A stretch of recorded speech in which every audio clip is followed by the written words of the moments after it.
Technical difficulties. Hey, everybody, how's it going? Everybody can hear me good, I hope. Sorry, I'm always running late. I'm not here if I'm not running late. It has been a busy week. We just got back in from vacation. Son's birthday party was today, but I was not going to miss an episode because, after all, with a certain UK YouTuber missing his Thursday live stream, Mr. I don't know, consistency, I'm now declaring us, Toy Chat Live, the most consistent toy tuber live stream show on YouTube. So suck it, Dan Who. But anyway, so this is episode 6. I'm going to go ahead and bring in my Andrew's not here again. So who else could I bring to the stage but I'm gonna call him an unofficial co-host. He's my super producer, but Mr. David Evan Smith. David, how's it going, bud? Hey, good to be back. Good to be back. How you doing? I'm doing good, man. It's been a busy day, a busy week, but I'm feeling good. I'm a lot less tired than I thought I'd be. I think it's just adrenaline at this point. I'm going off like caffeine and sugar intake at this point. I love how you're like, it's my son's birthday party, but I'm not going to miss a stream. Send that kid to bed. Let's do the toy talk. Let's make it happen. Hey, man, it was his bedtime anyway. Anyway. How old is he? 5? He just turned 4. Just turned 4. I'm going to turn you up a little bit. Did you get a but toy? Yeah, we actually spent his birthday up in the mountains. We took a nice little 3-4 day vacation, came back and had his party a couple days late. But it was fun. Didn't get mauled by a bear or anything, so that's great. But so David, today we are talking McFarlane, and we cannot. I mean, we talk McFarlane on every stream, So we were talking. And just, might as well, if we're talking about it all the time anyway, might as well devote a whole stream to it. So it's the title is The Good, Bad, the Ugly. There is good. Me and you, we both have some McFarlane in our collection. There is good. But there's also, we'll get into it. We can't talk McFarlane without our special guest today, the biggest McFarlane fan there is. Let's welcome YaBoysGotToys, Alexi. How's it going, I'm not even kidding. Todd ordered 1,000 bottles of baby oil. Oh, hey! What's up, guys? Sorry, that was another discussion. Alexi, how's it going, bud? Good, I'm good. Thank you guys so much for having me. I've been tuning in for the past few weeks, and I'm really excited to talk shit on Todd McFarlane. Oh, we always do, whether it's intentional or not. So it's kind of scary that this is an intentional McFarlane stream, because we always end up on a McFarlane rant one way or another. And Andrew hates McFarlane so much, he said he's not even showing up today. So is that the story this week? That's the story this week. There is a poll in the chat. It's just so people can speculate, we'll get it. Andrew said he might make a guest appearance later. He might pop in real quick later. Oh, well, no need for Andrew. We have another guest here. Yeah, right, we have our fourth host right here. This is Alphonse. This is Prince Alphonse of our castle. Oh, that's not Andrew's soul trapped inside of a cat, right? Maybe not. Don't say that 3 times. Oh, snap. Maybe I've just not. watched Agatha all along this week, so like I'm thinking in the spiritual realm of like people's souls trapped in animals and all sorts of things. So never know. Maybe that's Andrew. Maybe you have a lot of action figures behind you. I wonder how many of those are trapped souls from people that crossed you. Every single one. About 67,000, right, David? that action figure count they're up to. A little shy of 3,000, but yeah, all 3,000 people have wronged me, so they're, all assholes. Watch your step. So we have 9 people watching right now. So I'm gonna say hi to the chat real quick. We got YaBoysGotToys in the house. Oi oi. John Compulsive Collector. With a bat. So he's a big McFarlane fan. David Evan Smith saying hey. Legion X says hey. And Compulsive Collectors replying to you, Alexi, said it will be the first meaningful TED Talk in human history. Z-Man is here. What's up, Z-Man? How's it going, bud? Wow. And Stussy is always here. How's it going, Stussy? And Z-Man's in the UK, right? Right. Yeah, but it's Dan's bedtime, so it's okay. It's okay. But if Z-Man can make it, and last time Mark Tac Tac could make it at like 2 a.m. his time. What's going on, Dan? Exactly. You don't want this smoke? I mean, there was a lot of trash talking on Legends. Dan wants to talk about merch. David should wear the Legends and Liquor merch. Oh, snap. I just noticed that. Do you wear that every week and I just noticed it now? No, it just came in while I was on vacation, actually. I ordered a sample. The merch is up. I forgot to put a link in the description. I'll have it next week. But the merch is up in Teespring, now Spring, Creator Spring. I don't know. I ordered a sample for me and my wife. She got hers like a month ago, and I had to email them to finally get mine. They were like, "Oh, we're so sorry," and they got it out in a couple days. So I don't know what's going on. Z-Man did say, whenever McFarlane is talked about, I enter the fray. Stussy says, I do have the drip. I do, Stussy. You can get your own. Several different colors. I don't know. I don't know why you would want my face. I wore this in Publix to pick up my son's birthday cake today, and I got so many weird looks. People like looking down, looking up at me. I told my wife they even got my shiny forehead, like a shine on my forehead in the picture. I was like, that's accurate. She laughed. I didn't appreciate it. Wow. Stussy, 3 episodes in a row. Yes, Stussy, but if you didn't catch Dan Who's Legends and Liquor, David made an appearance on Legends and Liquor, and that voided the part of the contract that says I have to pay him after 3 appearances. So, I mean, that's sad, I guess. I don't know. Always happens to actors.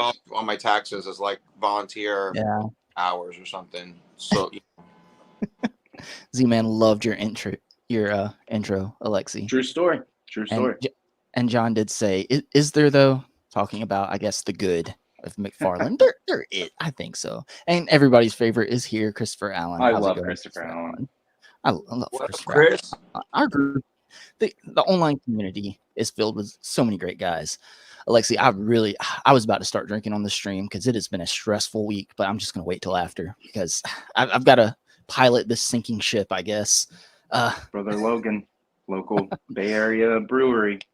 Nice.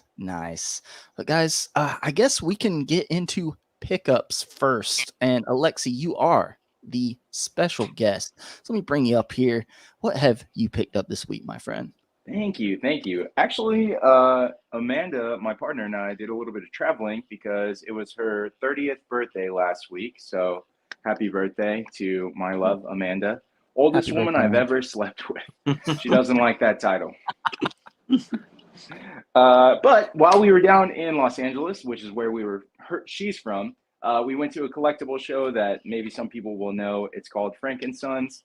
It's basically Comic-Con, mini Comic-Con for only action figures, card collectors like Yu-Gi-Oh, Pokemon, probably a bunch of stuff I'm not even familiar with. And then, of course, they have like an artist alley type area as well. So it's, I believe it's Friday through Sunday, and then Wednesday as well. So they basically gutted an old Costco, and before that it was a Toys R Us, and they turned it into a pretty cool collectible show, action figure like shop. So we try to go down there every time we're in LA, but we did make it this time. And Amanda collects Lego, which you can see some of the shelves behind me. These are her minifigure and other displays. So one of the things that we got is a very rare discontinued Deadpool minifigure.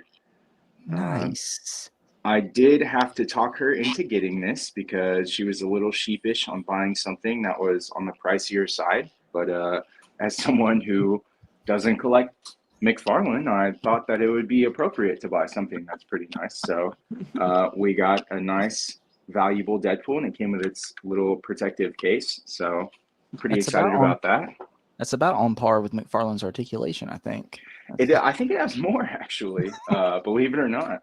And then I also got at Frank & Son a bit of what is it called? A grail. A bit of a grail for me. This is the SHF Yoda.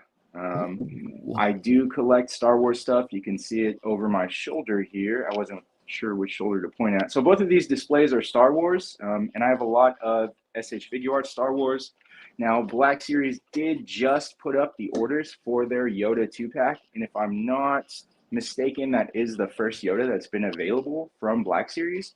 But this one has a few more things that come with it, and that would be the meeting chair from the council and a couple different robes, and of course, fully posable for his crazy fight scene from episode 2. So that's actually not what I paid for it, but I'm pretty excited about it. So really happy to have this in hand.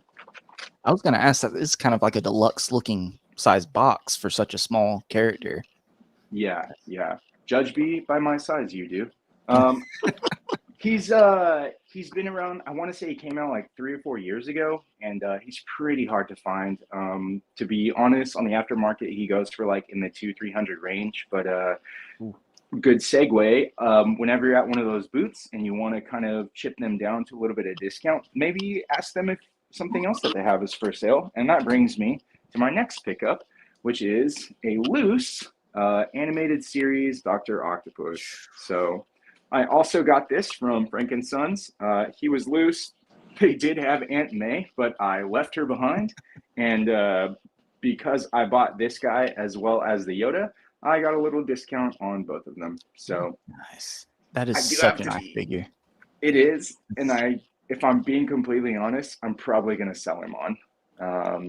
The main thing for collecting with me is I love to play with my toys, and he's not very play-withable. As you can see, I keep moving his arm back up, and it doesn't stay in the right place, which is a fixable feature, but I don't know. It's really hard to play with bendy arms. They're beautiful for posing, and they do have a lot of possibility when taking photographs. Another thing that I hope people that are going to buy this from me aren't watching this right now, but another thing that I don't like about this figure is because of his shoulder armor being like one solid piece, it's very hard to get his shoulders into a position that you like, and his shoulder is kind of frozen. So yeah, I mean, he was cool for the purpose that he served, and it was nice to get him in hand. Whenever I have stuff like this, I usually consider it like, oh, I paid $5 or $10 to have a play and see how I feel, and then I sell them on,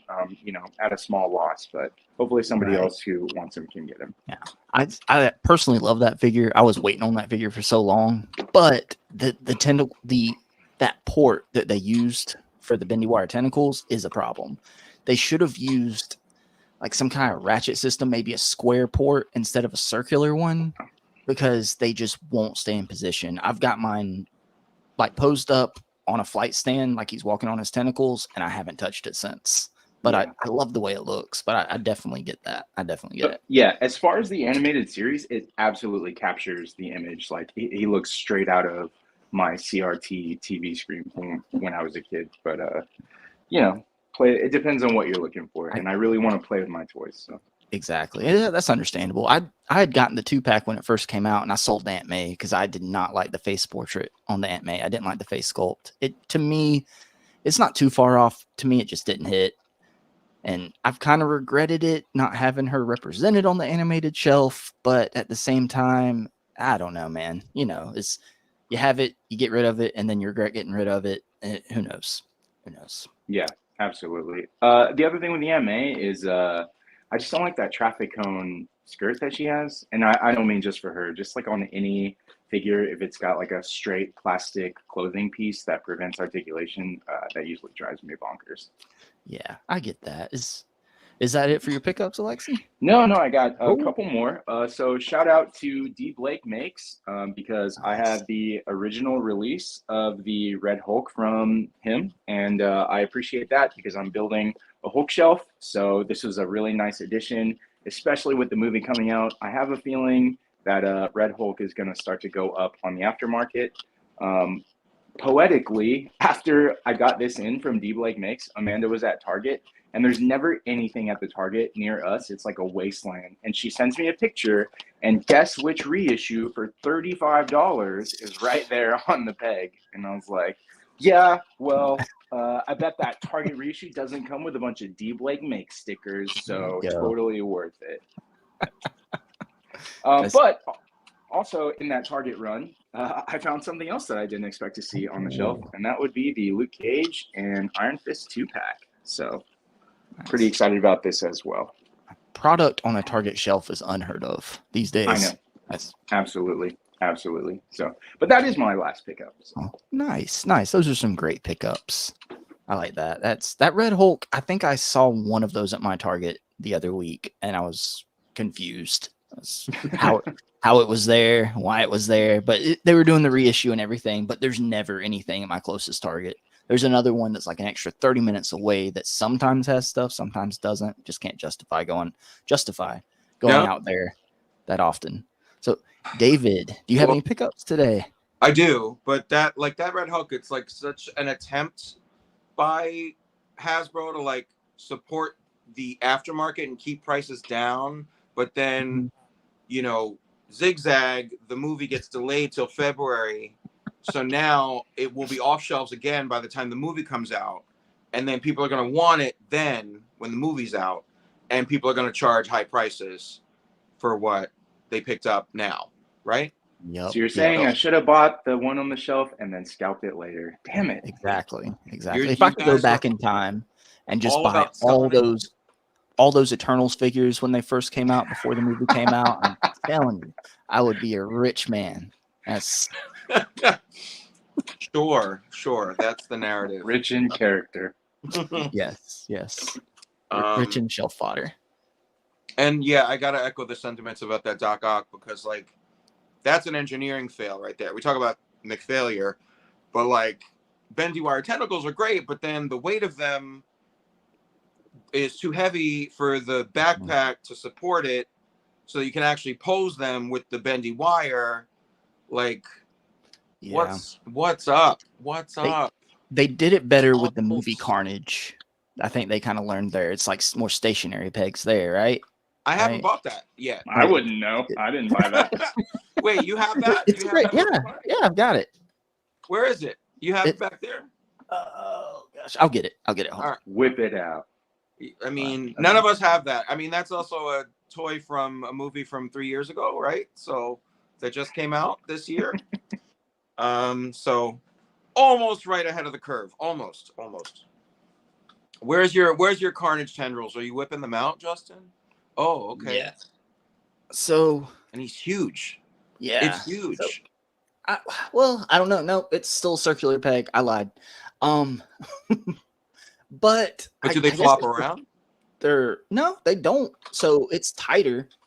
So I guess they fixed something. But also, I don't know. I feel like the Doc Ock tentacles are heavier. If that makes sense. I will say that the Angel, the Venom with the wings had angled pegs so that they wouldn't droop down. Why not do that with everything else? Like, so I have him up and out to support the wings. Yeah, I think they were like triangular almost, or like they had a couple angles on them so that if you felt like if you were gonna just move them through the motion, it would like strip them or make them like worn down. This guy actually dwarfs the McFarlane. Yeah, he is huge. I watched the movie. I will admit that I saw the movie, but I don't remember him being that huge. Love it. So brave. I didn't remember him being that huge in the movie. Was he that tall and lanky? Definitely, like I don't know. He was pretty big. The movie wasn't good. My favorite part of the movie was like the first 3 minutes when he gets the symbiote, and it kind of turns into a horror movie there for a little bit in the prison. That was fine, and then it was quickly downhill after that. My favorite part was the end credits where it was over. I liked the teaser from the last movie when he said, "There's gonna be carnage." That was it. That was your favorite part of the next movie? Of the second movie, yeah. There we go.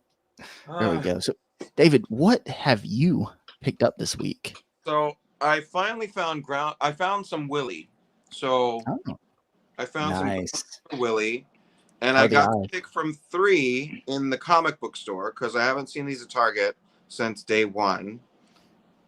So I think the eyes are all right. Yeah, that's pretty good.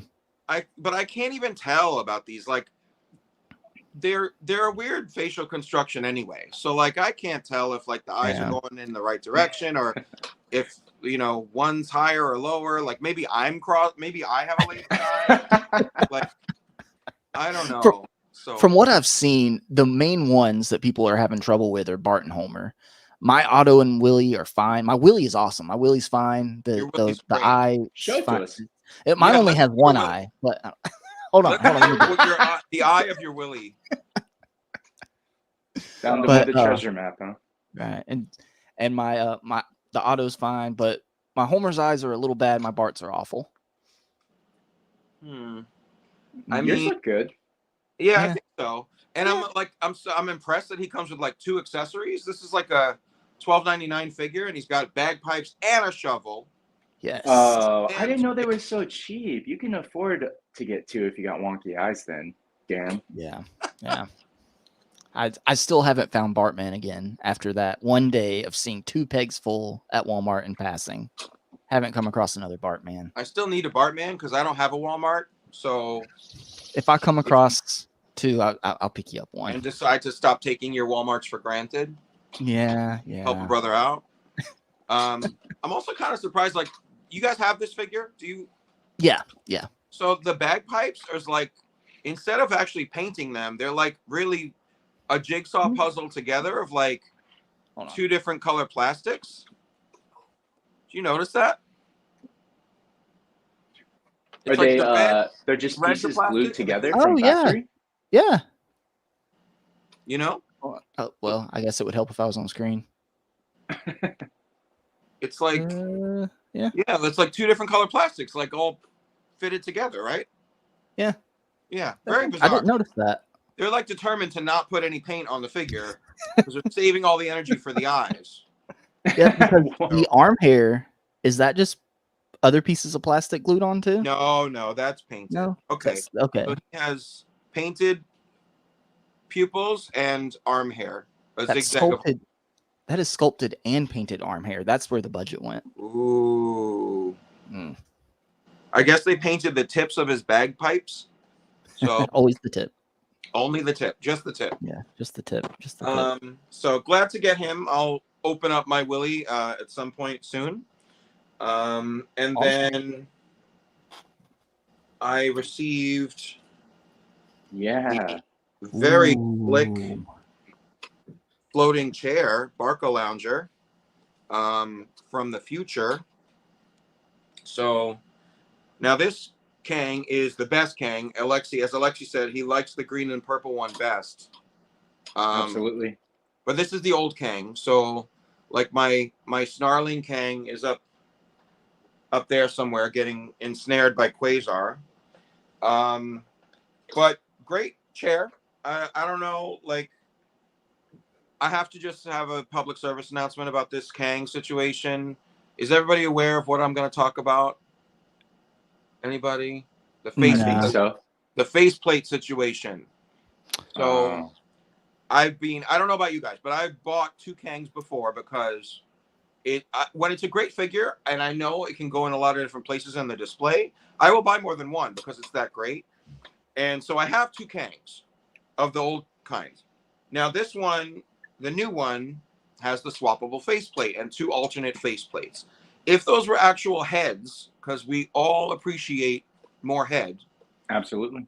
Then I could have swapped those 2 other heads onto my old 2 Kangs and used the new Kang as Prime Kang, right? And had started my Council of Kangs.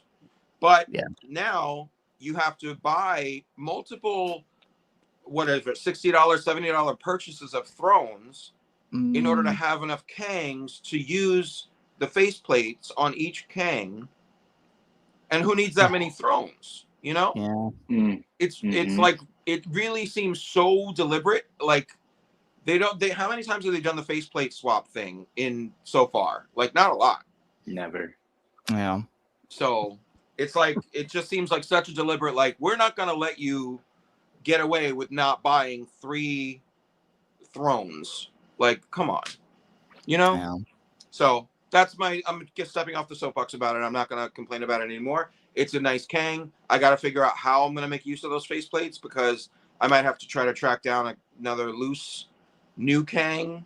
But then how do I really know if it's the new Kang? You know? Does the new head fit on an old body, whether it has a faceplate or not?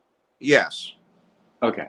So it's possible that you could pick up old ones and just no, because you still need the base head for the faceplate. Yeah. Right. Yeah. You need the new head to use any of the faceplates. Mm. So you think that was like a new one with the throne. So it's really like diabolical, you know? Yeah.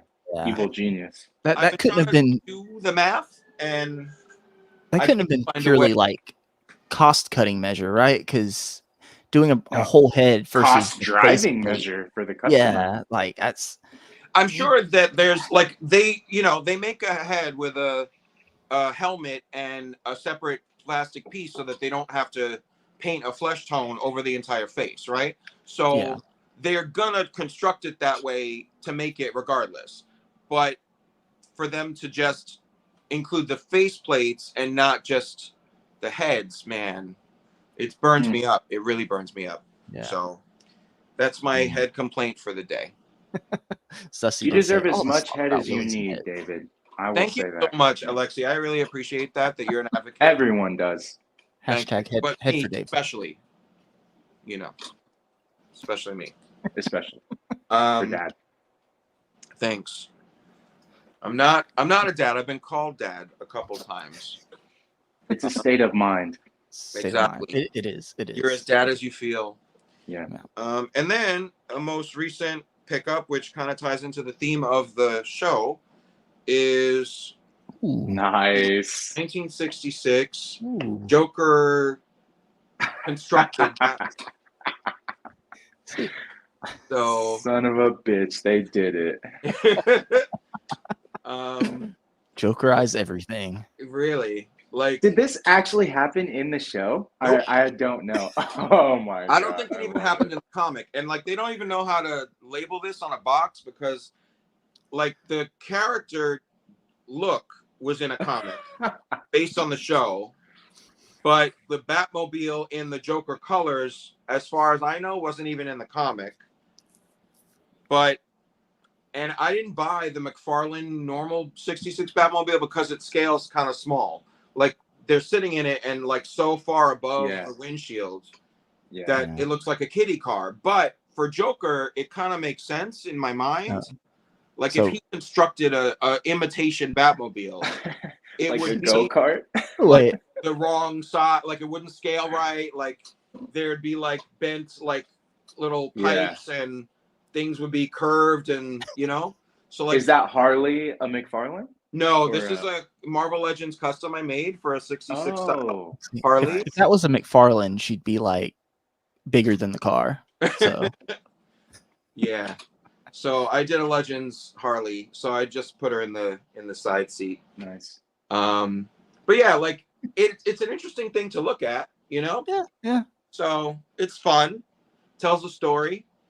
So I get the whole toy aspect of, Joker would probably, half-ass it if he was copying the Batmobile. So right. I expect like to see his like knees like sticking up like around the steering wheel, like he's cramped.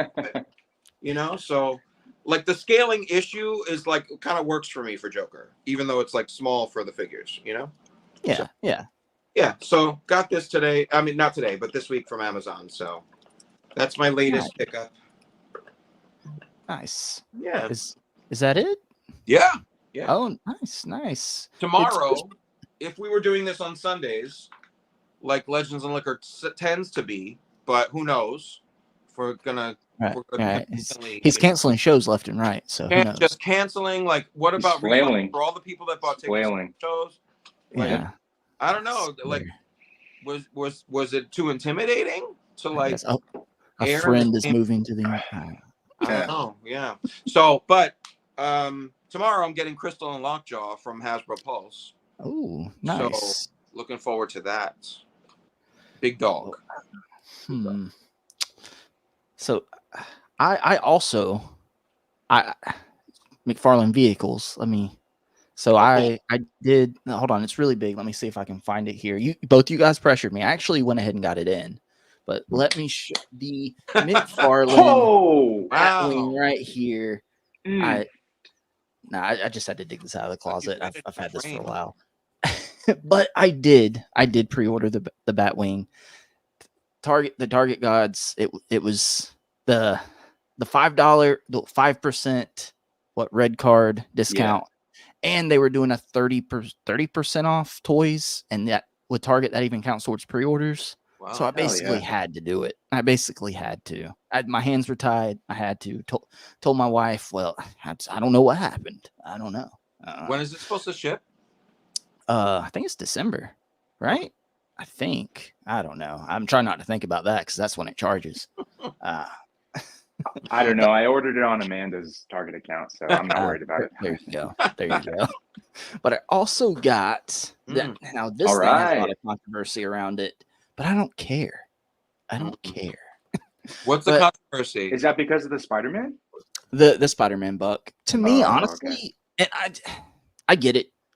This is probably a pretty cheap pack for them to do. I don't know what buck the Vulture is on, but it's the same wings and everything. It is like new head, head. You get double head in this. Bam. You get young head and old head. So something for everybody.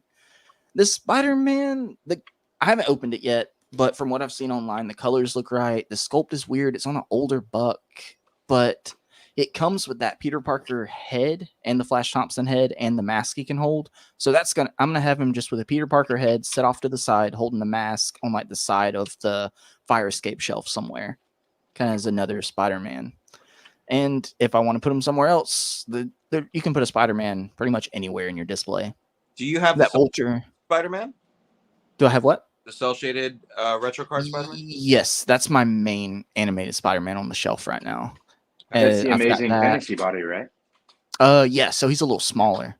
And so this guy will actually be a little bigger. But, I don't know, size, whatever. I don't know. I do find it weird. You have all these newer Spider-Man bucks. Why do this? It had to have been, I'm guessing, now I'm no expert, but this is the last VHS. So they probably had to pull some cost-cutting strings to actually get it out and make it happen, maybe. Maybe their hands were tied in that way. I'm not affiliated with Hasbro. I don't represent Hasbro. I don't make all the budget excuses for any companies. But I'm excited for the Vulture. It's going to replace my old Vulture on the shelf. I'm going to get rid of that and put this guy because he's animated accurate. Next, I got the Tossin. Yeah. This thing took forever to finally get here, but it's third party. It's a guy doing it. I'm okay with waiting because this thing looks amazing. When these went up for pre-order, it wasn't quite a year ago, was it? I don't know. I sold my Dragon Stars one that was in the display as Kid Buu because we've never gotten an SHF Kid Buu. That's what I was going to ask. So this fills the hole because SHF has never done a Kid Buu. Is that right? Yes. Okay. Yes. They've done Fat Buu. They've done Super Buu, but that's it. Okay. And he comes with so many accessories. Many accessories. Oh, nice. And this is, I believe I got the animated color scheme because there was an A and a B. So I think I got it right. And I don't know how I'm going to display them on the shelf. There's so many options. I'm going to have fun with this. And it even came in like he put a lot of love into it. Like the packaging, everything even came in a shipper box. Yep. So that's awesome, man. Hell yeah. And it was cheaper than SHF would be. So by a good bit. In that box, so of course all this comes in as I go out of town. All of it comes in. I've been dipping my toes in the Dassin model stuff off AliExpress. I've gotten the Ichigo from Bleach because I have like some love. I have love for like the animes from like growing up on like Adult Swim, Late at Night, and Toonami and all that good stuff. So I have also Yusuke from Yu Yu Hakusho. And now I have Inuyasha. Well. Yes. How about that? You nice. Probably can't see it, but here, let me remove. Yep. Oh yeah. I'm excited for this. I ordered this on the same order that I pre-ordered this. So they didn't ship this until the Kid Buu came in. So I'm excited. They're 7-inch scale, but they're all soft goods. They come with a stand and everything. And to me, that's my thing with McFarlane. It's not the 7-inch scale that necessarily kills me. It's that he replaced a 6-inch line with a 7-inch line and then still releases 6-inch sublines. That's what kills me about it. But for like just a shelf with just anime characters, I'm okay with it. Now I need them to do his brother, Shishomaru. Yeah. But I don't know that much about Dustin Model, and it seems like from what I've heard, they tend to do one character and move on. But for the Yu Yu Hakusho characters, they've done a few now. They've even done 2 Yusuke's. So there's hope, maybe. But this did come out over a year ago at this point, I think. So when you said Yu Yu Hakusho, I thought you were talking about the SHF. I didn't know that Dyson did that. Yeah, I can get it if you want to see it. Sure. Amanda loves Inuyasha. Well, Amanda and I both grew up watching Inuyasha, and she actually has a Shishomaru tattoo in a manga panel. So if they did Shishomaru, I wouldn't even be allowed to not buy it. So somebody needs to do a Shishomaru. I don't care who it is. I saw a statue in one of my local stores. It's all soft goods. I don't know how they can do like this at a decent price and all soft goods, interchangeable hands, heads. You know what it is? The base body that they use for these figures is pretty at exactly that basic. So they really put their budget into the soft goods to make it look like the character. So Yu Yu Hakusho or Yusuke and then Inuyasha, they have like very specific clothing. So they really just focus on that, and then it's just a regular like base body under. Man, I can't wait to open this. I've been waiting for that for a while. Inuyasha is really underrepresented. There hasn't been any SHF figures. What's the little chibi line the Good Smile Company does? Oh, they've done some. Something egg? That's not it. No, I've got one. I've got Nendoroid. I've got a knockoff Nendoroid SpongeBob. I don't have an official Nendoroid. Oh yeah, great review on the channel. Yep, it's cheap plug there. But let's catch up on the chat real quick before we get into our main topic. Let's see. I'm gonna scroll up. Let's see. Z-Man did ask if it's still Batman Day. I have no idea. If it is, Todd's been locked in his office, and you don't want to go in there till the clean lady's been in. That's all I'm gonna say. Is today Batman Day? I feel like I saw that. Yeah, I guess that's perfect timing for this stream. Somebody check on Todd. Wow. This was I believe this is the day that Detective Comics number 27 was published, and that would be the first appearance of the Batman. Awesome. Yeah. Z-Man said justice for Aunt May. Yeah, okay, but not that figure. Not that one. You're holding out for the Marissa Tomei Aunt May, right? Yes. From Loose Collector. Right. Compulsive Collector says, "Look, it happens. A lot of men auto keep it up."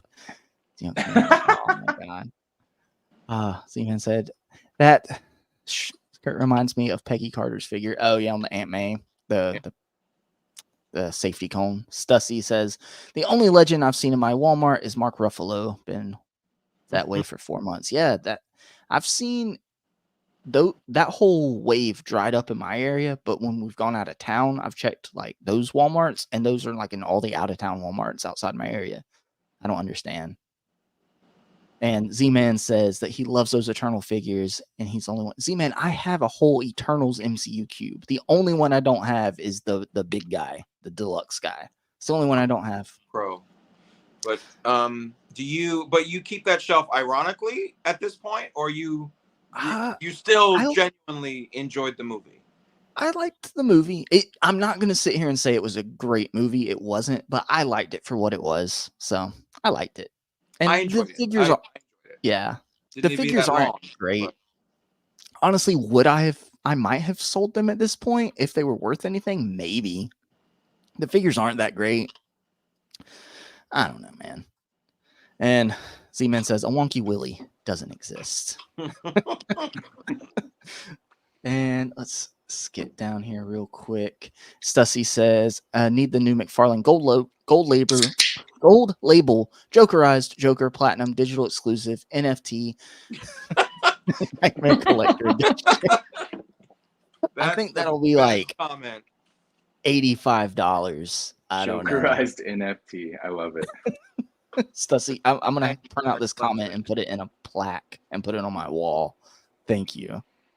A true Joker mobile would be fun, like the Golden Age version, the big head. Oh yeah, I do. I want to get the animated series Joker mobile. We've talked about that, David. Mm-hmm. I bought that. I have that. Yeah, it's great. I also want it. Yeah, and that that's one of the things from that line that was never in the original DC Collectibles line, right?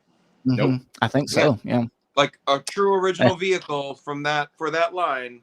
Actually made by McFarlane, so good kudos to him participating. Somebody clip that.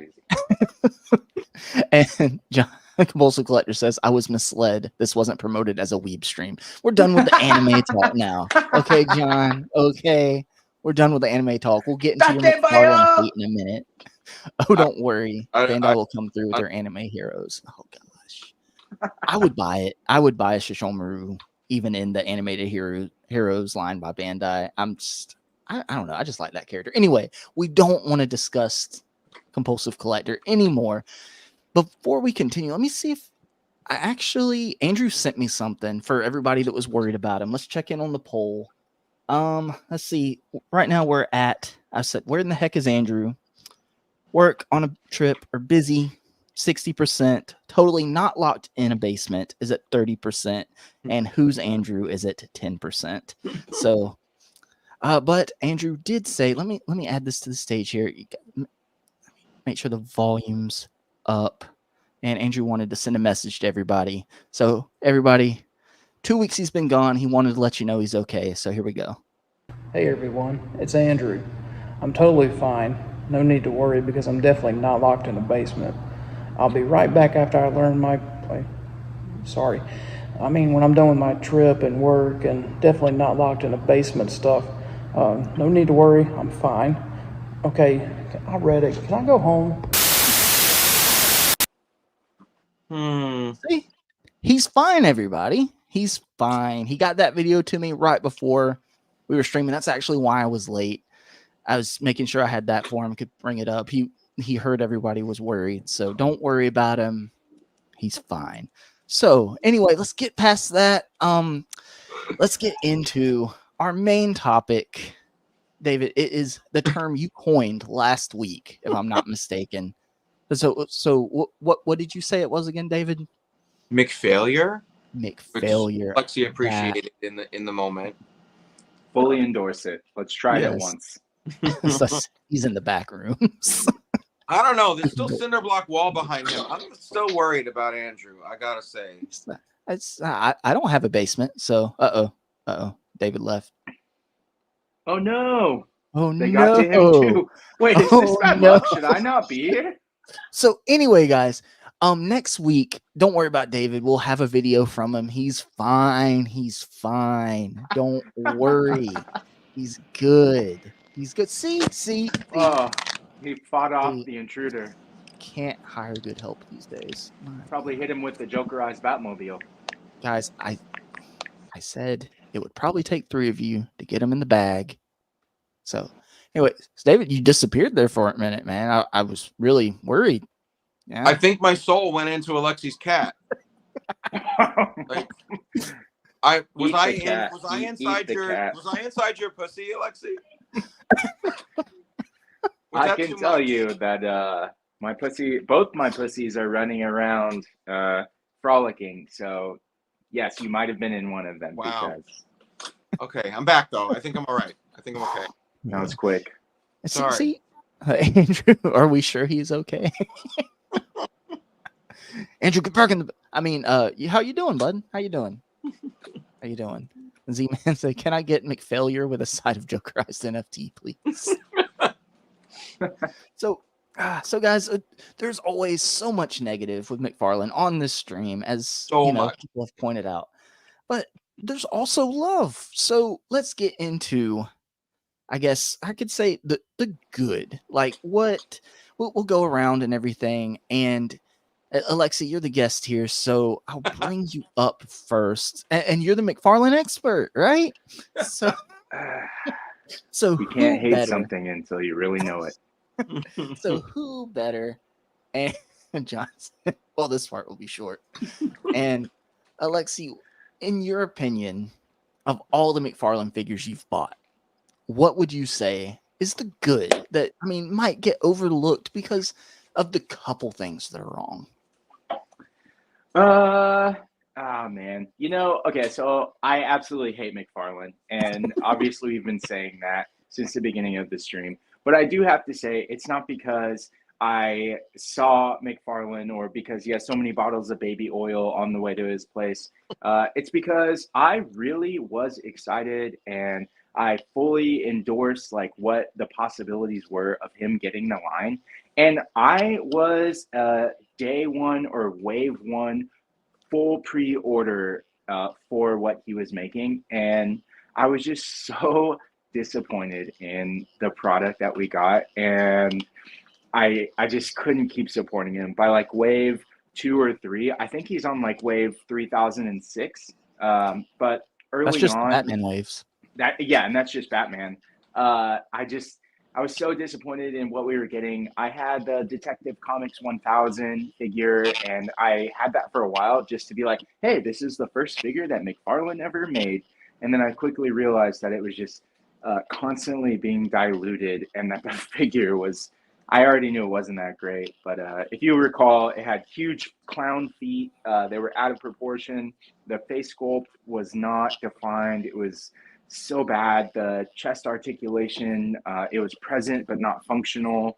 There were a lot of problems with it. And then I just decided that I was only going to do things from McFarlane that were only available from McFarlane and that were from properties that I really cared about. So one of the really cool things and the positives that I will grant Todd, the Todd father, only Todd can judge me now, is his White Knight line. I have Azrael from the Sean Murphy White Knight story. This is actually from the sequel to White Knight, which is Curse of the White Knight. And I'll be honest with you, the cycle isn't that great. It does have a really cool play function where you can extend. I'm going to extend it.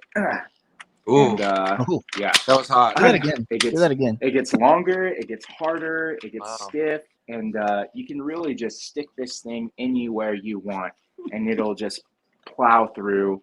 But the best part is his Azrael figure is so detailed, and the paint is really good. This is another figure that came out early in his run. The feature for the sword is that the like flame effect is removable. So it had a lot of really cool stuff going for it. There was a problem with, we talked about the Doc Ock arms should have been ratcheted. A lot of his figures' shoulder joints are ratcheted. And because of that, they end up separating at the bicep joint. So you can see there, if I pull on that, that bicep will pop right out. But other than that, I was really happy to have it.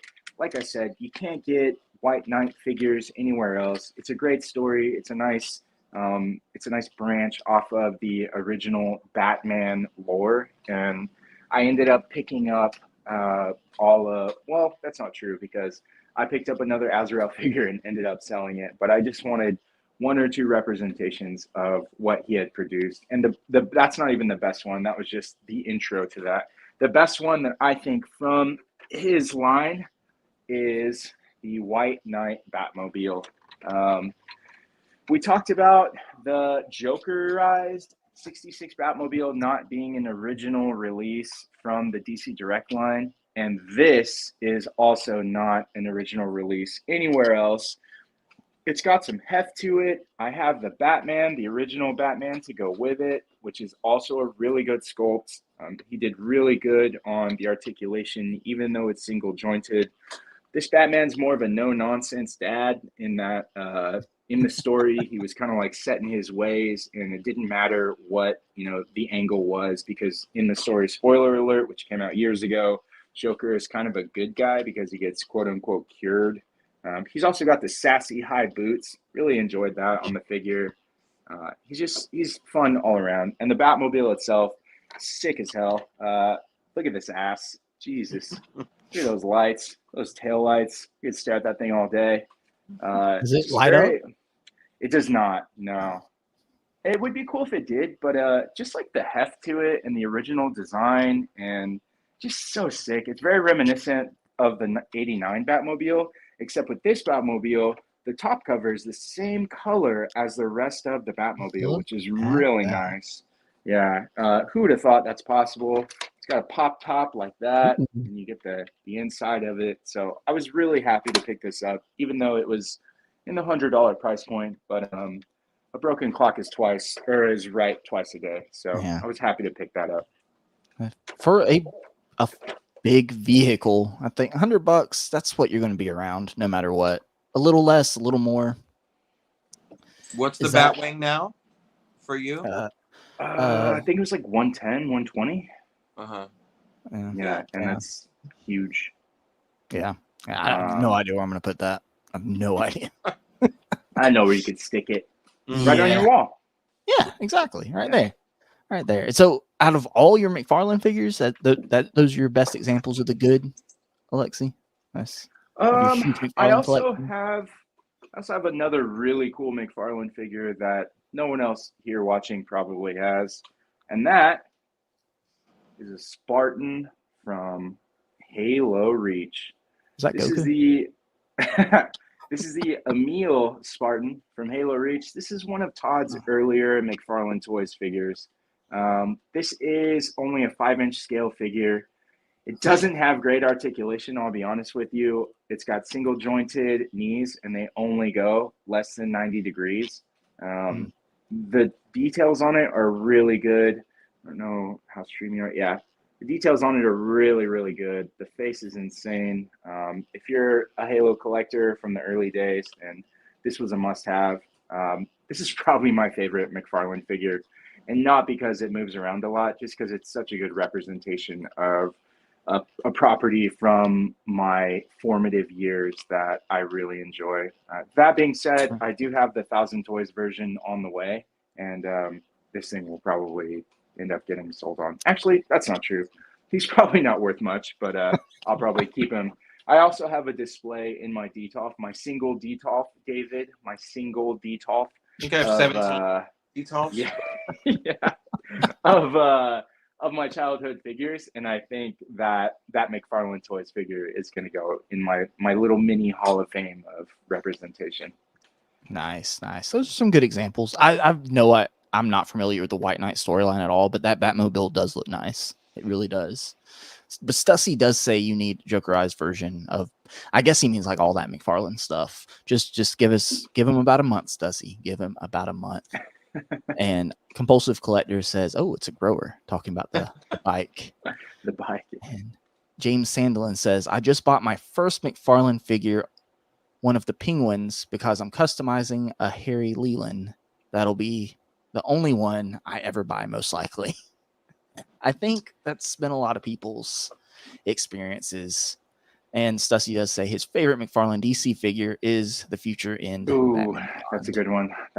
I do have to say that for what McFarlane does, I do respect and appreciate is he's still getting people to be curious about or to be engaged in DC properties. And that's exactly what these figures the purpose they should serve is keeping people abreast to DC producing content, DC making figures. And so if nothing else, people buy a McFarlane figure because they like Batman or they like Batman, or maybe they're in the store and they see a Batman figure and they're like, hey, this is great. They take it home, they play around with it, and maybe on Robo Don't Know or Justin Collects or like some British channel, there's probably a couple out there, and they see, something else and realize like, hey, there's other figures out there. And so if McFarlane serves as a gateway to collecting other DC properties, then I'm happy that he's here. Yeah. It's that entry point, that $20, $25 price point that we all want for every property that we enjoy, any nostalgic, anything. And Rush does say he still wants the original design Azrael with the bladed gauntlets. And he's made a few different Azraels at this point, hasn't he? Mm-hmm. Yeah. Z-Man says, I think we definitely need an Azrael from the comics. And he also has that McFarlane. Mayfix. McFarlane has better distribution than Marvel Legends, at least. They have something to look at in stores. Yeah, because something's got to keep those pegs warm. They're all still on the pegs. Exactly. So, David, what would you consider the good in McFarlane? I'm trying to say good things about McFarlane. Like, we're an hour into the stream, so I'm gonna start to say something good about McFarlane. So originally, it should have been called a Batman line, not a DC line. But I do think that he's really brought in the character options. Like, he tends to release them in a lot of gold label or collector edition, limited release kind of stuff. But I've been able to fill one of my 17 detail shelves with with a general Justice League, all the main 7 or 8 Justice League characters that we know, the Green Lantern, the Flash, Hawkman, I don't have Hawkman, Martian Manhunter, Wonder Woman that you love so much, Justin. I put Adam recently, Aquaman. So there are good classic versions of those coming out, and he's building the world bigger. I think where I struggled with his line in the first place is because he was a 7-inch scale line that didn't go with anything, and he was so narrow focused in the Batman lane that if you wanted a broad DC line, you didn't know how long it would take for you to get there. So I think now I'm buying into the line more because I'm seeing him dig into more obscure characters. I don't like that Metallo that he just put out, but and Fire is a bit of a miss from a design standpoint. I'm supposed to be doing positives here. I'm sorry. I keep falling into these negatives. I'm sorry. I apologize, Todd. I apologize. But where he also, I think, excels is the sublines. He's piggybacking off of existing designs from DC Direct, but he's getting those animated series figures back in the hands of collectors. How long since that line was originally out? Been a long time. 15 years ago. So that's a popular avenue of Batman, that animated series from 92. So to give a refresh to consumers that weren't collecting back then, or just discover their love for that animated series recently, that's a great thing. He's breathing new life in with the Build-A-Figures, the collect to build figures. Oh yeah. With Lockup and Bruce Wayne, and Maxi Zeus is coming, so I have to get Maxi Zeus. Yeah, he is. And the Batman 66 line, if you are a fan of a particular type of Batman, he's digging deeper into those corners of Batman. He's bringing to life different aesthetics. Your White Knight Batman looks really great. It captures that art really well. Agreed. So that's a positive,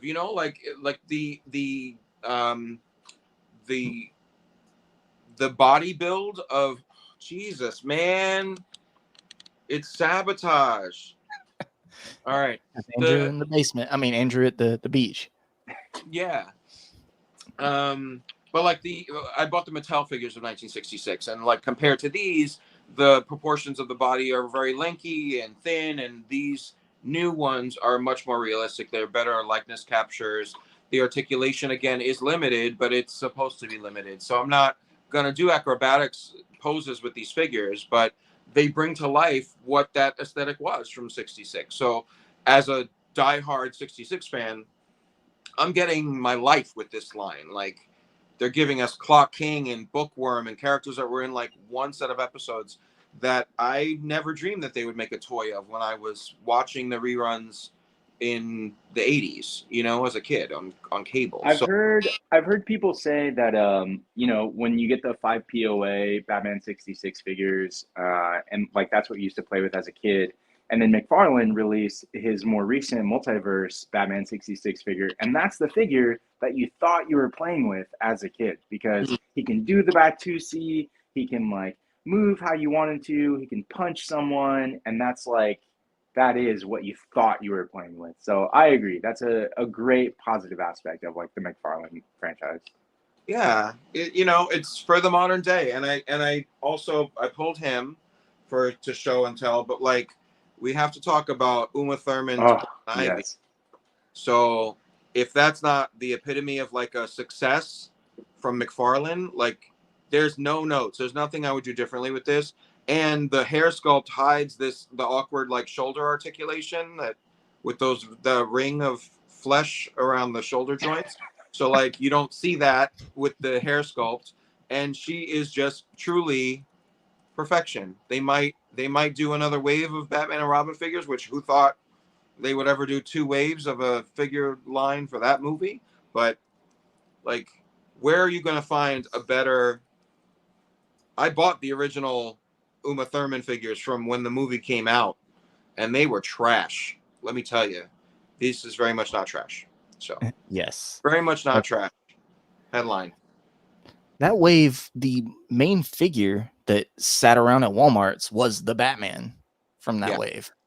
Well, Batman he's just wave. a Batman. Like he has very few distinguishing features when you compare him to like the Nightwing inspired costume that came out of that movie, the Batgirl, which Alicia Silverstone was her own like revolution in that franchise. So Todd kind of shot himself in the foot doing that Batman. What was it, a 5-pack or a 6-pack before doing any waves? So he shot himself in the foot with a gun he's not allowed to put. But now that Batman Forever Batman in the 6-pack, I think, is better colors than the one that was just released in that collect to build wave. You know, because it's like show offs.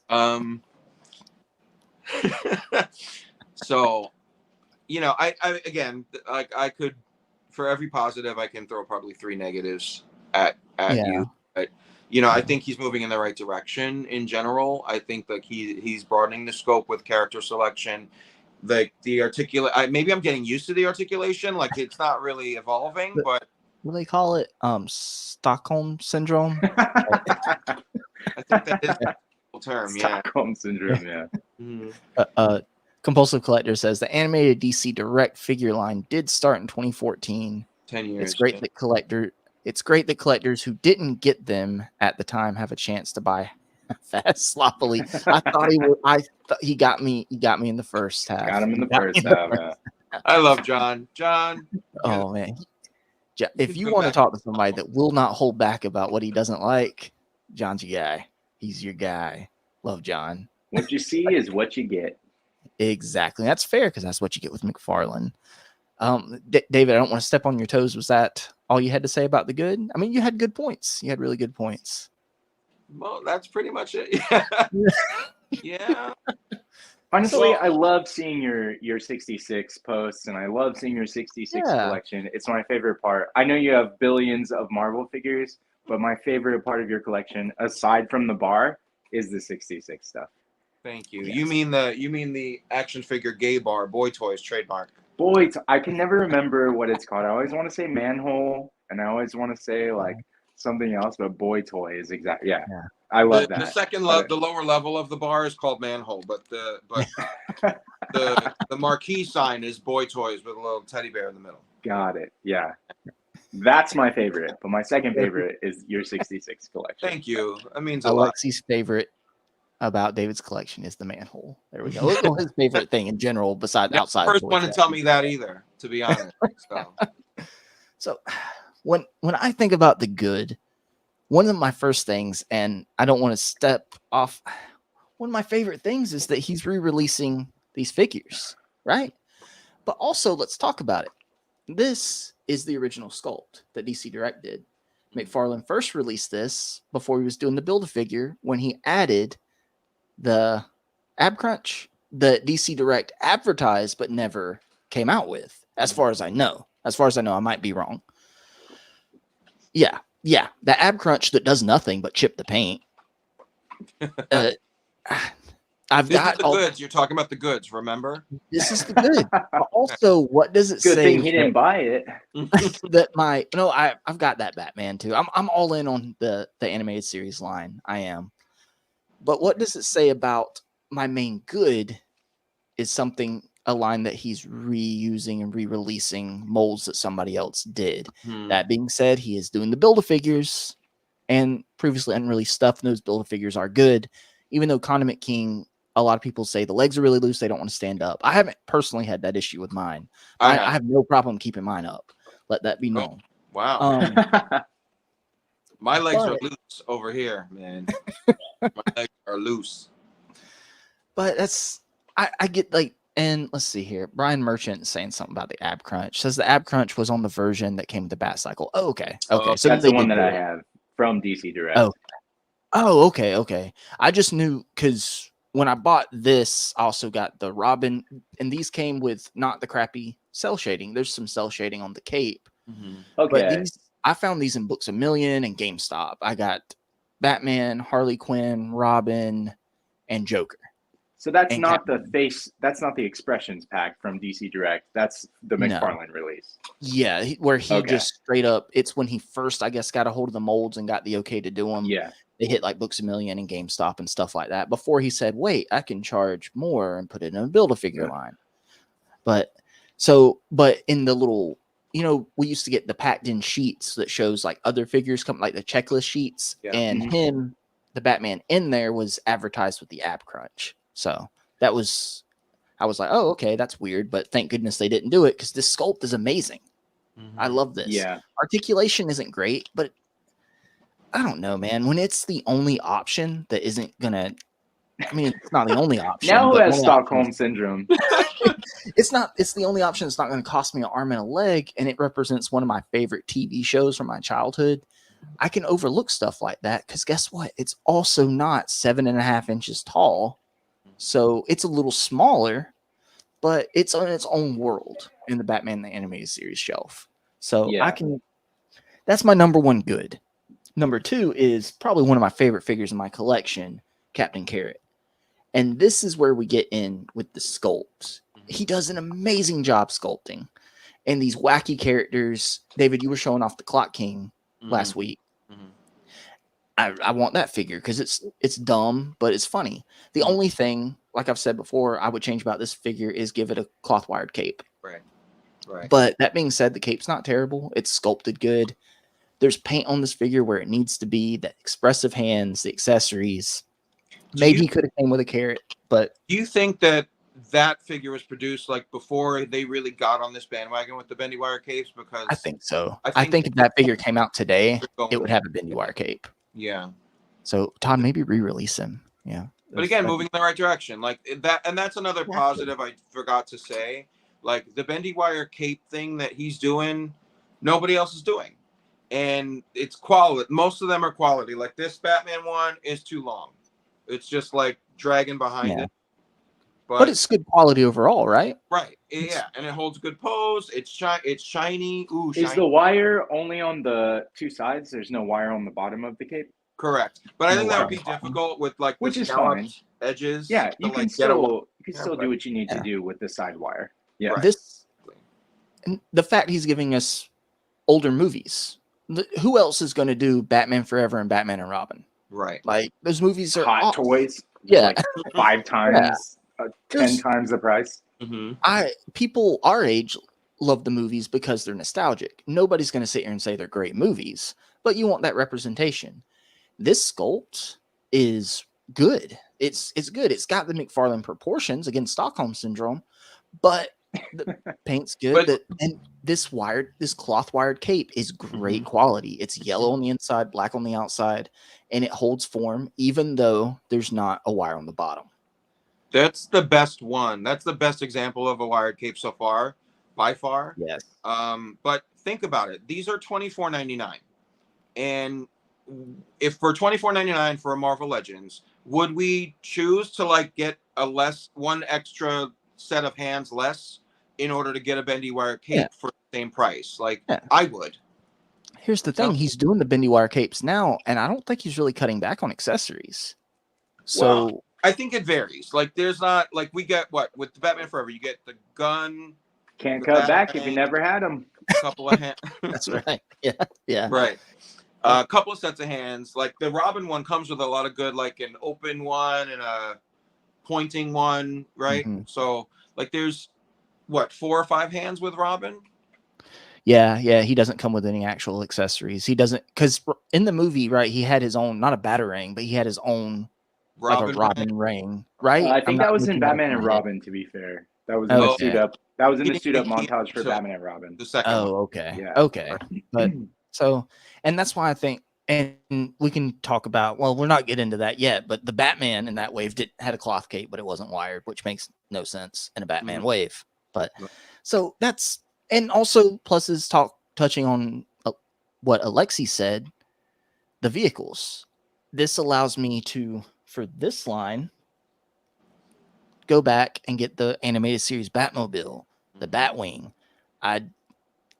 David, you said like he did the Joker mobile. Mm-hmm. I haven't got that yet, but I want to. And he lights up like right in line with everything that they did with that line in vehicles before. Exactly. And they'll probably do the Batcave. Oh, I hope. Please. I'm sure they will. Oh man, we're all praying for that. I'm sure they will. And even the Bat Cycle's good, and that went on clearance. I ended up getting it for like $8, and it's good. So imagine a cell shaded Batcave. Oh my god, I'll melt my face off. So and it can be this one can be cheaper because it doesn't have to come with Alfred. He already re-released Alfred, right? Right. That's true. But how much is that knocking off the price, Alfred? But I don't know. But cell shaded Alfred, Jokerized Alfred. Come on, Jokerized Alfred. You're not thinking economically. You're not justifying. Do y'all know if the original Batcave, if it had any light up features? It did. I have it. Oh, it did? So I have the Batcave. It did light up. The screens light up. And the one big problem with the Batcave, this was a quality control issue, which if you guys don't have it, you don't know. But like it comes with decals. Sorry. Okay, wow, sorry. Let me just end this stream. Jeez. But it came with a sticker sheet of decals that literally just adhere. They're supposed to adhere to the screens, so you can change what images are on the screen. There's like a criminal file of Poison Ivy and like the Zuko brothers and stuff, like different like radar screens and things. One for Pornhub. That a couple tabs open to Pornhub. Batman's got his kinks, but the decals don't stay on. They just literally peel off. So I think that they ended up promising they would give you like a sticker that you could really peel and stick on there, not a press decal that doesn't stay. But I don't think I ever got that replacement sticker sheet.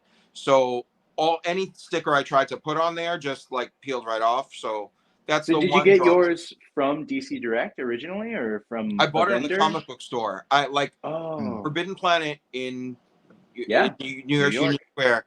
They had this thing, and I'm like, sick. I lugged it on the subway home. Like this shit was a huge box. Like get away from me. But like every time I saw one of those things at the comic book store, I bought it from them all the time. So like the Batwing I got from the comic book store. There was that Arkham prison set with like Killer Croc and Ivy, Bane. There was like from DC Direct, yeah. And it was like the box set was like windows of the jail cells, and like each had a colored light that in the lid that you could turn on. So every single one of those things I saw at the comic book store, I bought it. So I don't need these new releases of the vehicles, but it is a great thing that they're being put out there again. And like I highly recommend them. They're all great sculpts. They all light up. They all have light up features. Like it still holds up today. Like they perfectly capture the animation. There's nothing that I would want McFarlane to like resculpt in his own way. Like we don't need to. You don't need to, perfect something that's already perfect. So How big is the Batcave in person? Like when you have it out of box. Oh, it's big. It's huge. I don't know the exact measurements, but I'll take a picture of it. It's next to my 66 display in the jail cell. Is it too tall for a DTOF section? It will not fit inside a shelf of a DTOF at all. It's definitely probably because the base of it is like sculpted. It's lift. Rock, it's like high up. Yeah. You know, so like there's around the base of it is like sculpted rock, and then there's the huge screen monitor, which is taller than the shelf of a DTOF. Did you have the original Kenner Batcave? It was like Wayne Manor. It was from Kenner. It was a Wayne Manor, and it was like a 3 fold out where you could have a Batcave section, a Wayne Manor section. I think that was like 12 inches tall. Yeah, I never bought that, but like yeah, as a kid, as a grown up, I want that shit more than I did when I was a kid. Like the fold out thing just seemed too fake, too toy for me. Yeah. Like I wanted something elevated, you know, like I wanted like a perfect representation of like the Dio, and the Batcave came with like a fold out cardboard backer that looked like a print of the cave, so you could put that behind the screen monitor, and there's the chair that he sits in. It's great. So highly recommend. When the Batcave is released, please buy one. He's gonna do it. He's doing all the vehicles. He's going to. He'd be leaving money on the table. He has access to all the molds. If he has access to the vehicles, why wouldn't he have access to the Batcave? Exactly. If you lost it, I don't care, Todd. Make it anyway. But think about it. He's going to space it out. You know, like he'll release like a vehicle or two a year. And so when he runs out of real vehicles to do, you'll get hit with the Batcave right in time for Christmas.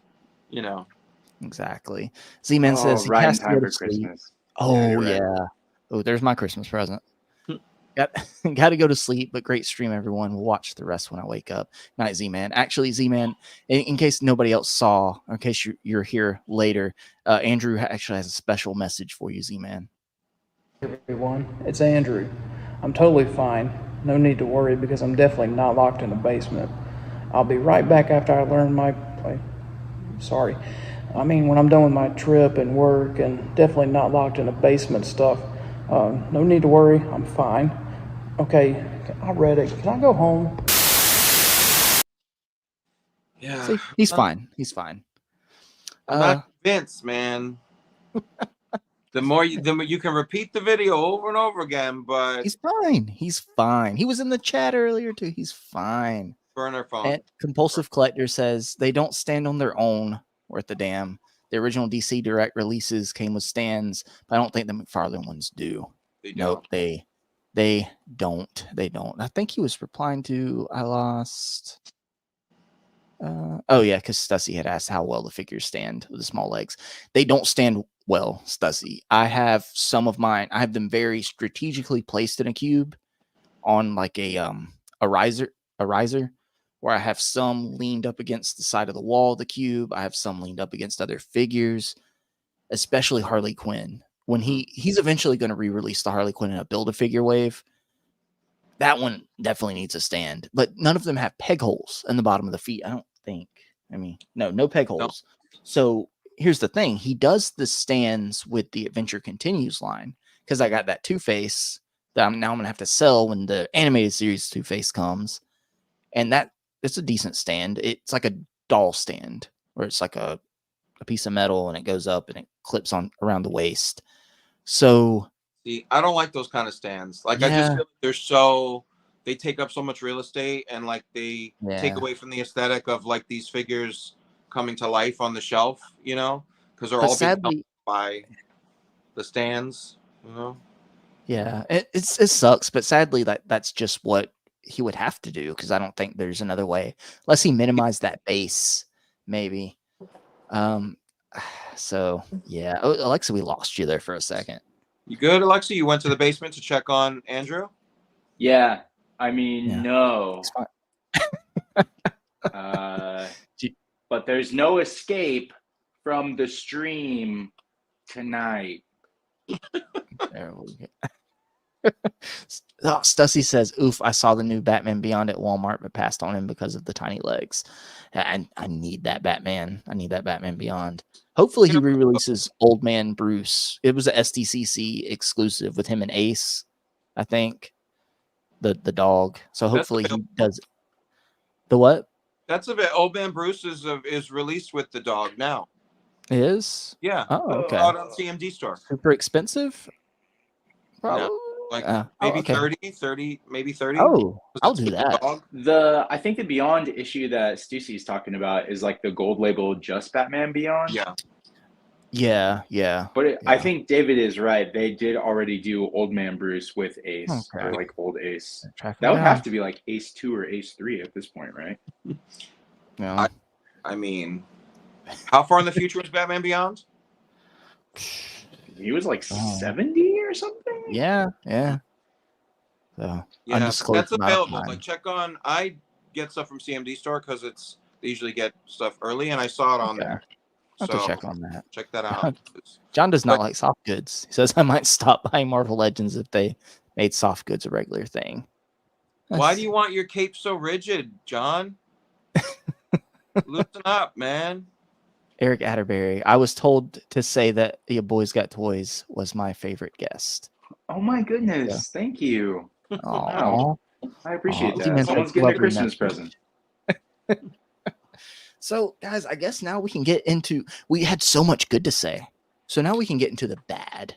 The bad, and it's going to be some digging here. It's hard to find some stuff. Alexi is drinking for a reason, folks. Alexi, go ahead. What, in your opinion, after all that good you had to say, where do you think McFarlane has gone wrong? Let me tell you that. Honestly, it's a lot of little things, really. The 7-inch. So going back to my earliest McFarlane figure being a 5-inch scale, like, he really feels like a pick-me toy producer in that he's like, I'm so unique, 7-inch scale. Like, who cares about like 6-inch that everything else you collect fits into that unless it's a 12-inch scale figure? I'm giving you so much more plastic for such a small price. You see it everywhere. None of the pegs are cold. I just hate that it doesn't fit in with anything that we wanted. When he got the line, or when the announcement came out that he got the property or the license, I was like, hell yeah, let's do it. Like, McFarlane's going to do some great stuff. He's already a great artist. And then he was like, I'm going to do 7-inch. And I was like, what? And that was heard around the world. Like, yeah, what? Who does that? He's still going to call it DC Multiverse, like Mattel was calling their line. Yeah, I had Mattel Multiverse stuff. And I was like, okay, they're just shifting it over to him. And he was like, nah, we're going to do 7-inch.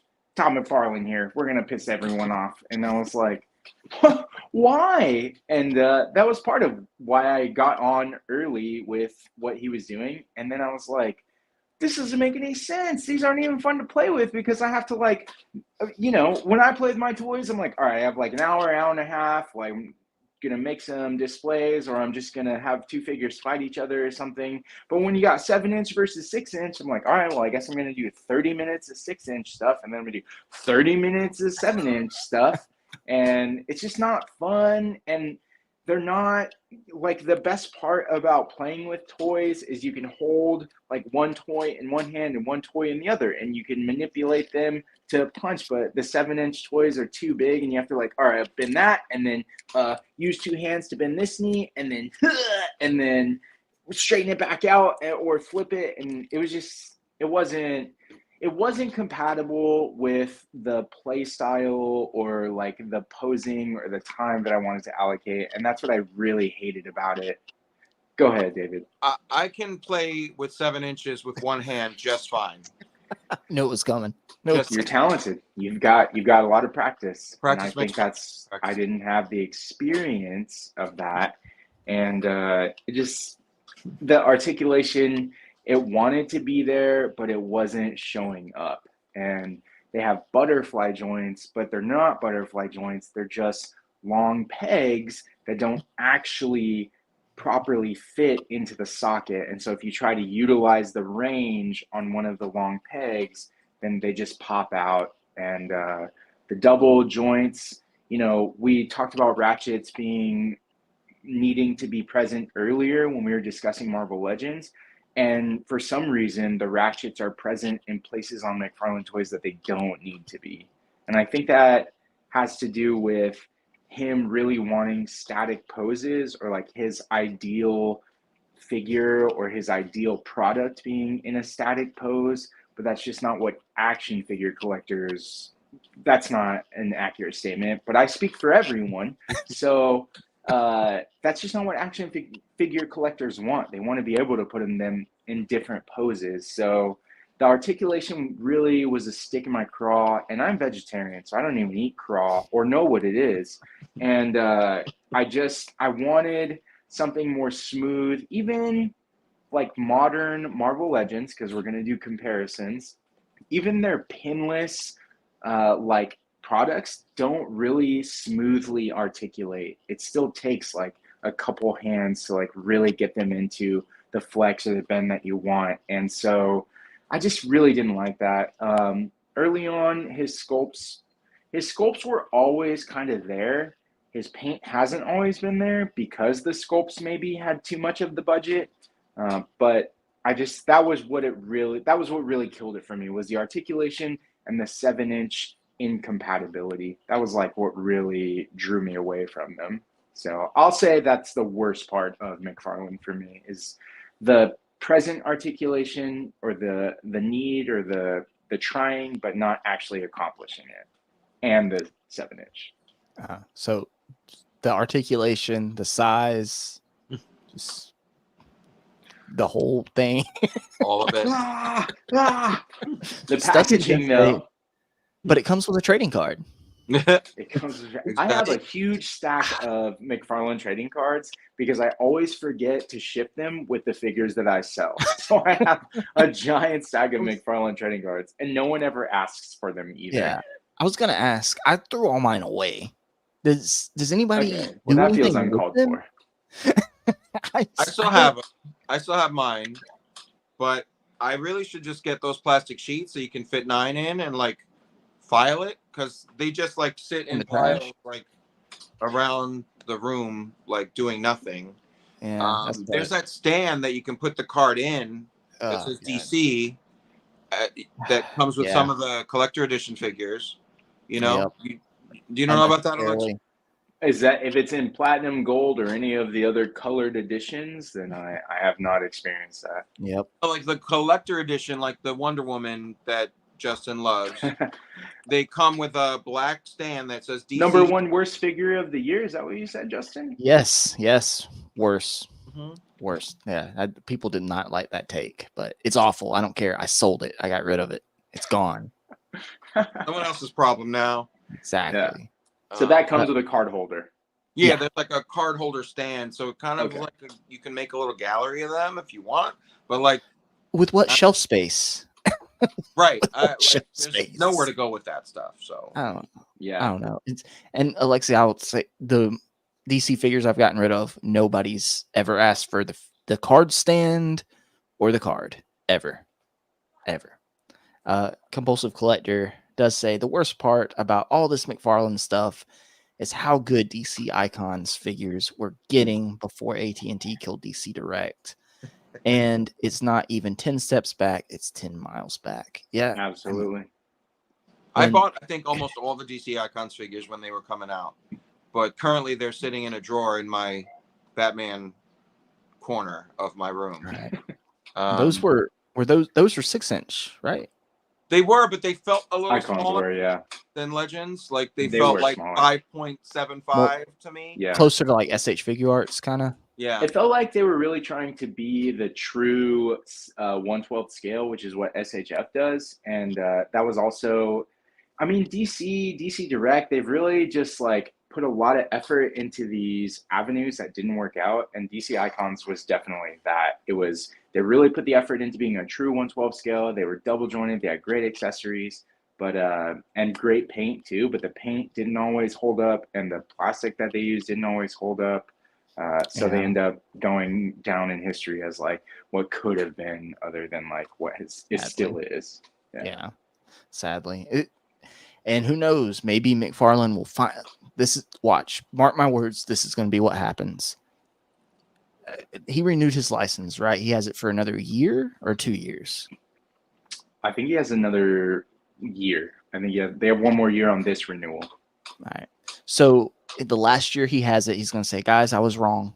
We're trimming it down to 6-inch. I'm working on that articulation. Everything's still going to have the great sculpt. We're going to keep the soft goods. It might have to go up to $30 a figure, but you're going to love it. Also, Warner Brothers gave me the green light to give them guns. We're going to be like, yes, yes, yes. First wave, 6 Batman, loses the license. At least he'll Warner Brother. You know what I'm saying? Right. That something. No, of course, I'm exaggerating. It's not going to get that good. It never will. But like me and David both, like we've said, they are kind of getting better with like the soft goods and stuff, and the sculpting is. I'm not going to say always great. I almost messed up. The sculpting on some of his figures are amazing. I'm always going to bring this guy up as an example.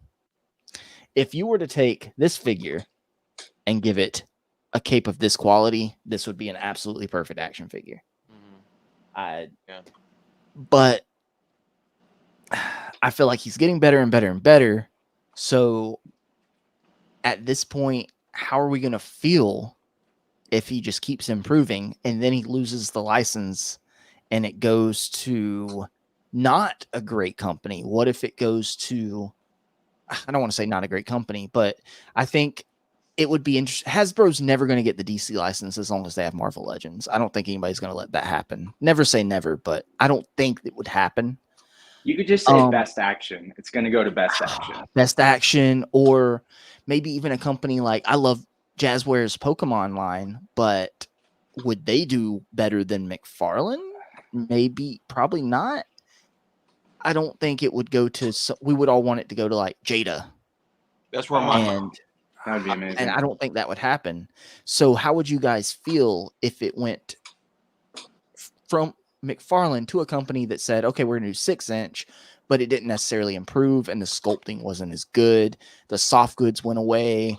The accessories stayed the same, but it went down and you had to start all the way over again with anything. I think that would really piss a lot of people off. And because you have the people that are diehard McFarlane fans, you have the people that have been indoctrinated with the Stockholm syndrome, like me and David. So at this point, I would just rather him keep it until a company like Jada is ready to pay that premium to get it, to be honest with you, if he's going to keep improving. I'm curious. What do you think, David? What do you think another adjacent company would be to take it over right now? Because I'm going to get a refill.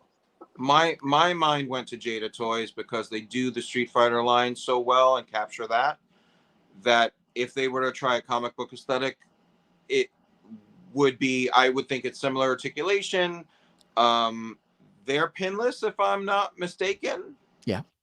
Which McFarlane still struggles. Like it seems to me no effort to go pinless. Like, yeah, like huge. Not bothered. He's completely unbothered to try to be pinless. But so the question was, what company might take it? And what would you be in your thought process if an adjacent company, it's not Hasbro, another US company, but another company here where it wouldn't be an import would take it over? What would you think about that if they went down in scale to the 6-inch scale to go with your Legends, but if the quality, everything McFarlane was improving on? It's a hard argument for me to like wrap my mind around, because it's like, how do I know that it would be a downgrade in quality? Exactly. I don't know. We're not even talking about a specific company, so like it's hard for me to say. Like, I was a DCUC collector, and I was all in on that because it was 6-inch. It was like comparable scale and general aesthetic and articulation to Legends, at the same time that Legends was coming out. So I was doing my DC thing and I was doing my Marvel thing, and I had like bought everything. Keep drinking, Alexi. Keep drinking. So do you think Jada would be what you I would would hope want for? it to go to Jada because I think of all the other companies out there right now, I don't see Best Action doing anything with it. I don't know what Playmates would do with that. I don't see Mattel. Like Mattel's He-Man aesthetic doesn't really work for me. So like I don't know what other, like Jada Toys like pulled me into Street Fighter, and I never really played the game. I was aware of it for my whole life, but I'm not like attached to it with what the hell was the word I'm looking for? The nostalgia. I don't have the nostalgia affinity for Street Fighter to make me want to buy it, but they made the toy so well, I needed to buy it. And I have a shelf in a detolf of Street Fighter, and I really know nothing about the characters except what they look like. So like they kind of made me take notice, and I think that's what the DC line would need in order for me to then go all in again. Because I have embraced McFarlane enough to have a Justice League shelf and all of the Batman, Schumacher, Burton movie figures, and like I'm buying more than I really care to admit that I'm buying from McFarlane.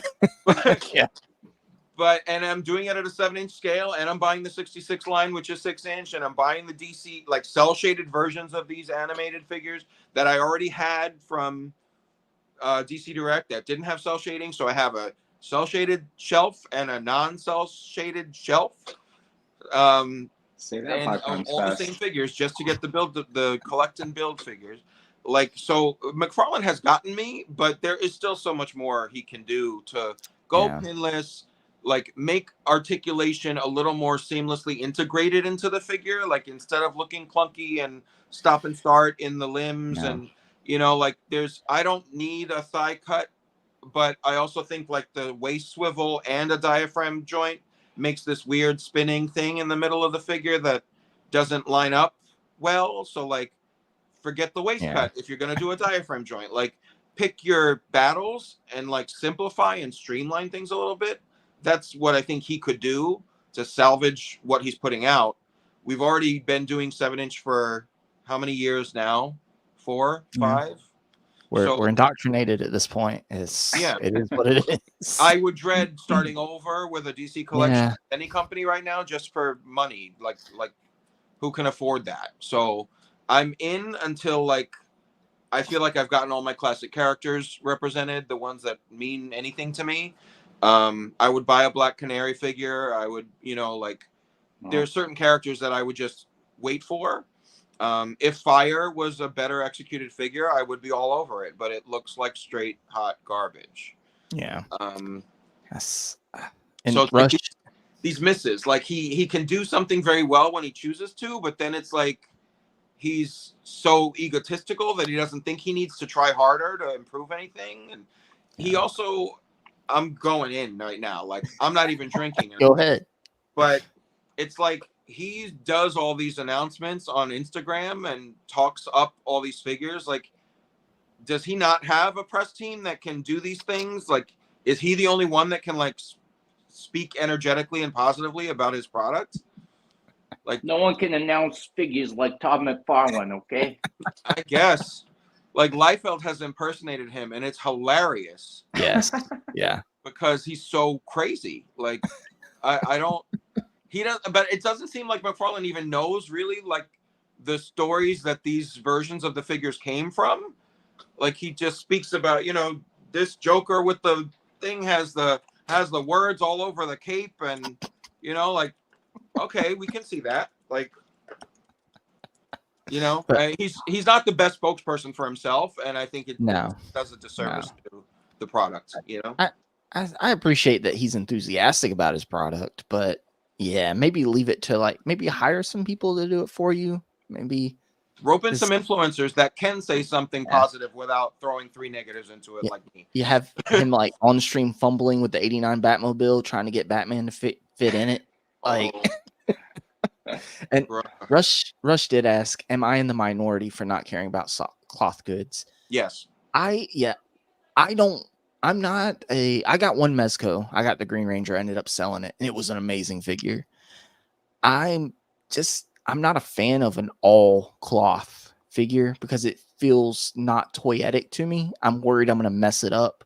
And if I don't want to take it off, like Alexi, you were talking about the Doc Ock, if I feel like I can't play with it, then I feel like it's time to move on before I mess it up and I try to recoup my money.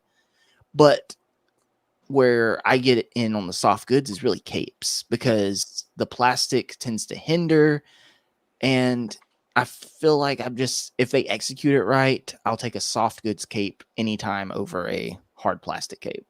So that's the only time me, I care about soft goods. Is like a good accent piece to like elevate something and give life to it. So I bought the Mezco Lockjaw, which came with a Black Bolt figure, which is a complete bodysuit of fabric, but so much soft goods at that scale tends to not size right. The ways that they put it around the figure, however they fasten it around the figure, like leaves it lumpy and clunky sometimes.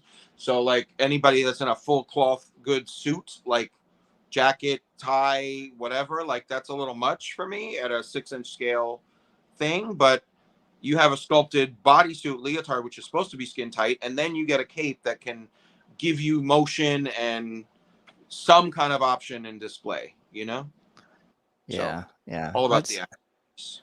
And so I didn't think about what I was going to think with the bad at all. What I was going to say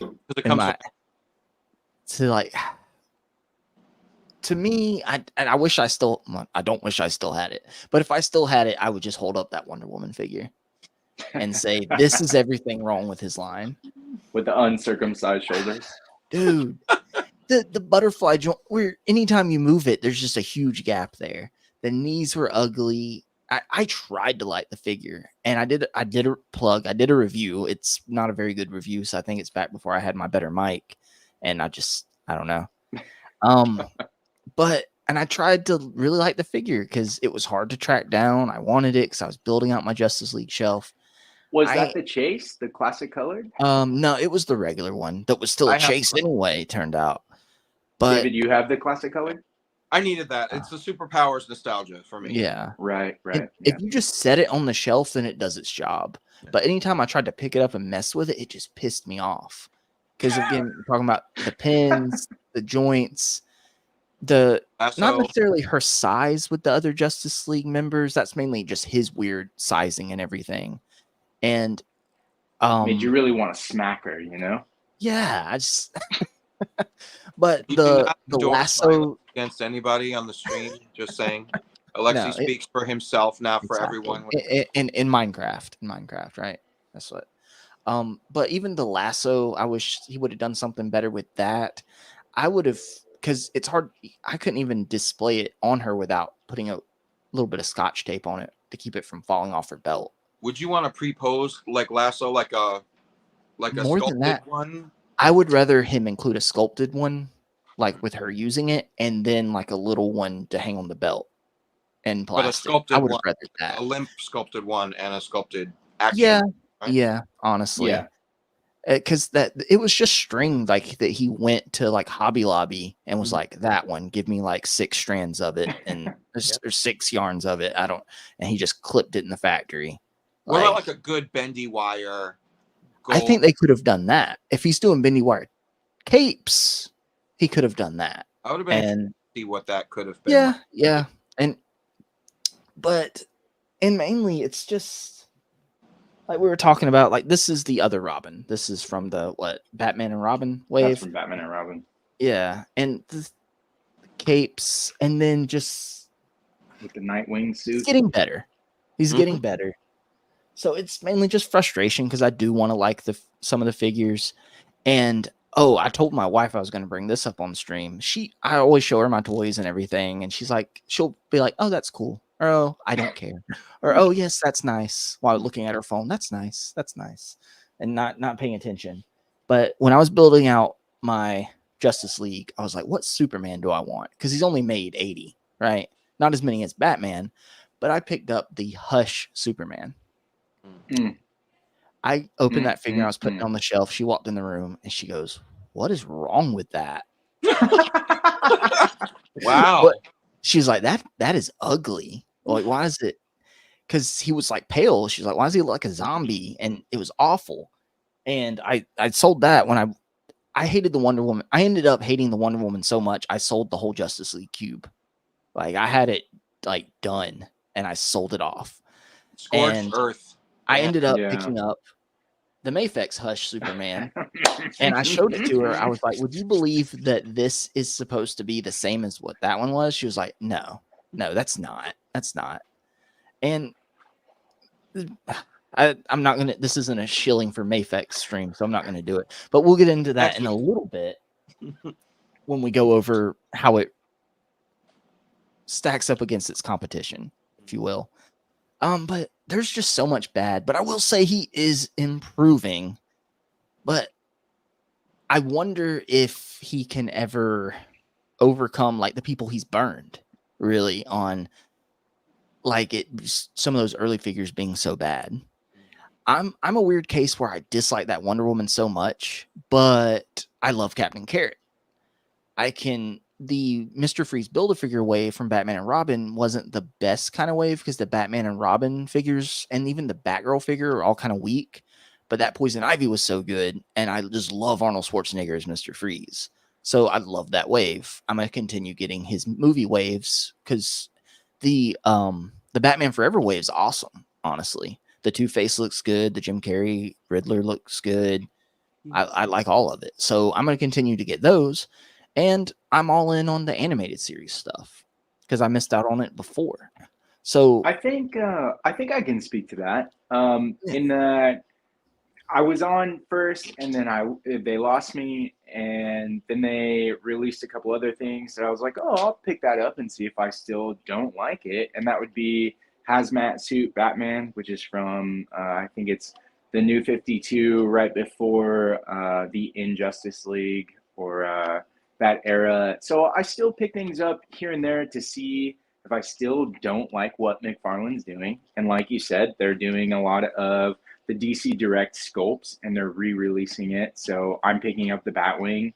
So I think there are people out there because I would consider myself in the middle of the spectrum as far as like either radically all for or radically against. And I think John is probably radically all against no matter what.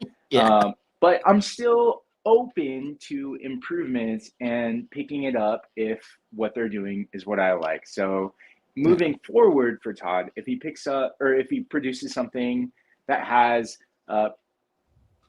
better articulation or has like improvements in areas that I don't like, I'll still check it out. But I mean, he's got to do better. So I think those people are out there for sure. Yeah. Alexi, what would it take? Like, what would be the benchmarks? Like, is it character selection? Is it articulation? Is it all of the above? Is it like, what is the thing that would win you over towards the best side? Like, it's really because character selection is not a problem at all. I will argue that Todd has gone the deepest into DC lore, even though he sticks to Batman. Like, no one, like DC UC is probably his biggest competitor. I know John's eyes just perked up, but Fire has only been done in the DC UC line prior to this. I know DC Direct did a Fire, I think, but it just didn't have a lot of articulation. So it's not the character selection. It really is just the quality of the figures. And it has to be something that is niche enough. If he's going to stick with 6-7 inch, it has to be niche enough that no one else is producing it, like Sean Murphy's White Knight, but it also has to be good enough in the quality that they invested with their budget that the figure is actually good. So if it has poor articulation or if it has poor QC, but it's a niche figure, then I'm not interested. If it has good QC and good articulation and it's a niche figure and I'm interested, then I'll definitely look into it, like the Sean Murphy Batmobile. So it's a juggle, but also Robo talks about this a lot. And with Marvel Legends, people get upset a lot about like, oh my God, another repaint, another this, like another Iron Man, another Wolverine. People buying those repaints and reissues is how you know, us more cultured collectors get the figures that we want. So, exactly, if he has to Yeah. produce a million Batmans so that we can get, you know, one single like lockup or Deadshot that's actually good, or Uma Thurman, Poison Ivy, then I think that's worth it, because it's on you as the consumer to buy it or not. And there's going to be plenty of people that buy all the trash, idiots, that allow us to get like the good Uma Thurman, Poison Ivy to the side. So Exactly. it's Exactly. capable. It's just, it is a high ask for a collector like myself. So saying that, we've gone over the good, we've gone over the bad, we've gone over the bad. So with the ugly, so for the ugly, I'm gonna say we can now compare specifically his DC figures, because that's mainly what we're talking about here, to his what you consider his competition in DC figures, like currently coming out. Ooh, that's a nice Ivy. This is the more recent Ivy that we have. That's And nice. you know, I guess that is a Lego Uma Thurman, really. It's got Yeah, the mole and everything, yeah. yeah. Also from Frankenson. Oh, nice. Alexi, did you go in on the DC Bombshells figures? The DC Direct bombshells? Yeah. I didn't. No? Because that's No. Ivy. That she's like a pinup model. Yeah, I do like the aesthetic on the DC bombshells. I just don't have any of. I wasn't really deep into collecting at that time, because I want to say they came out around 2014 through 17, and I just got back into serious collecting in 2017. So okay, gotcha. So, Alexi, I think you're probably the best. I mean, you're big I on appreciate that. You're the best to consult with how you would say McFarlane stacks up against his competition, which I think we could say his competition right now, as far as putting out current DC figures, would be your Mafex and your Mezco, right?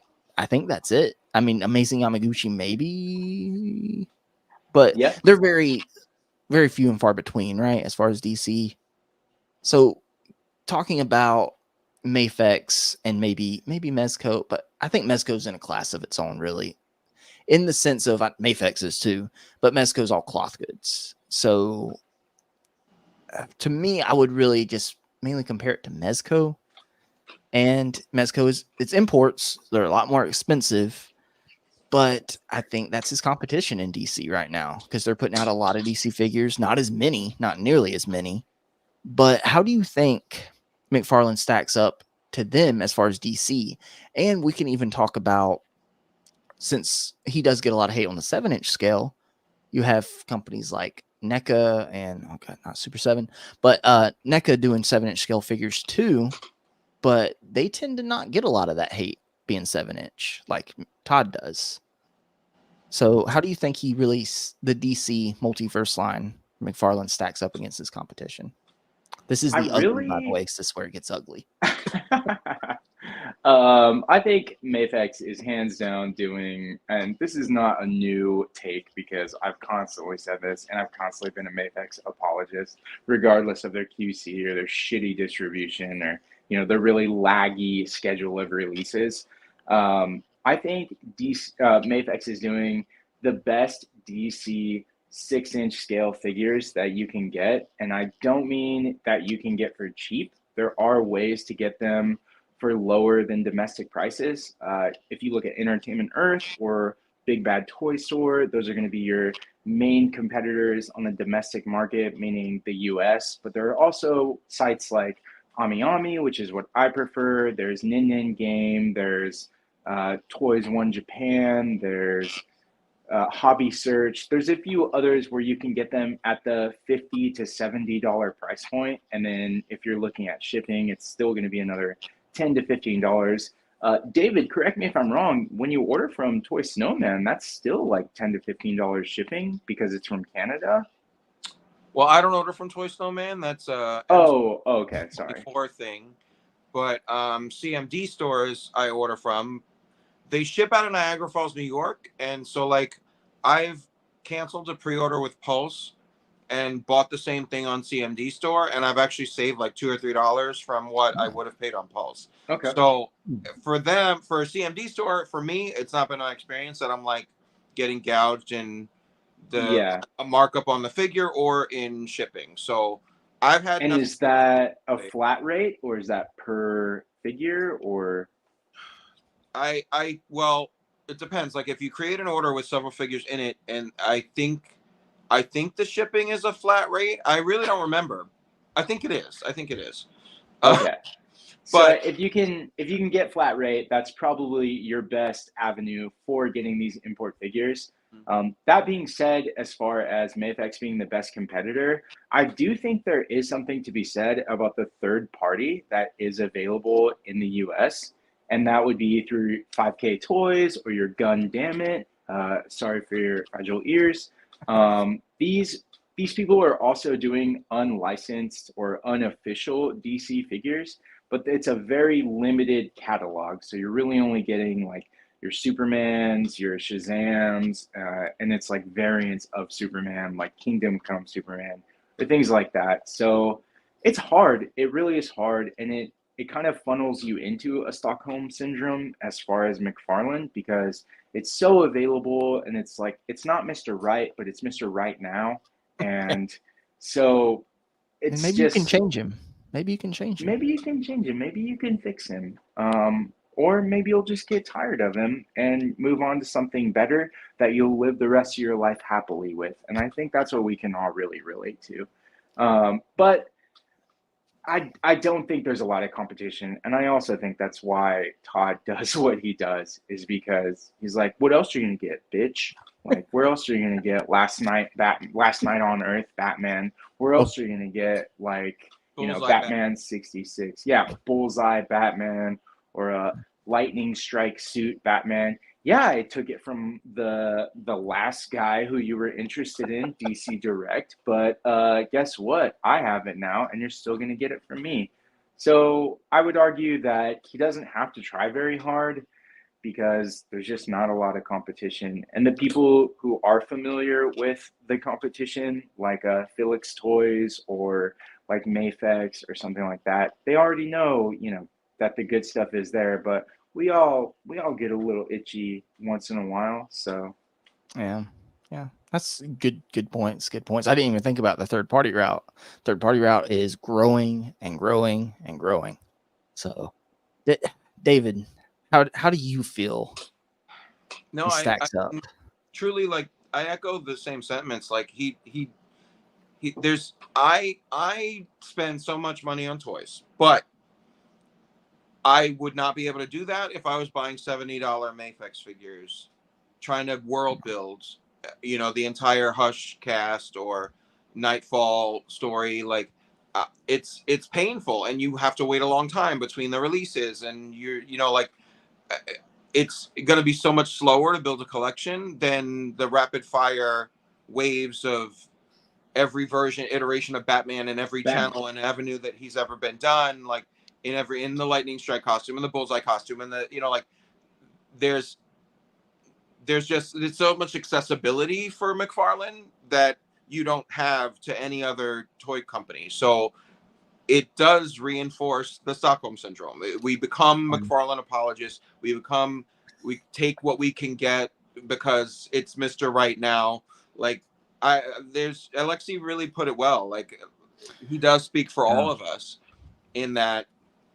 What are our options? I'm not going to be able to build a Justice League from Mayfex. I'm not going to be able to import like a full shelf of like the Super Friends cast, you know, like, it's just not there. DCUC was the last one that did it, and that was 15 to 20 years ago. So, and those don't hold up. The plastic colors, good times. It was a great time to collect DC at the time. Now the articulation is trash and the plastic is discolored, and like some of the figures are like sticky, like literally, literally, like. And it's not because it was Batman Day at Todd's office.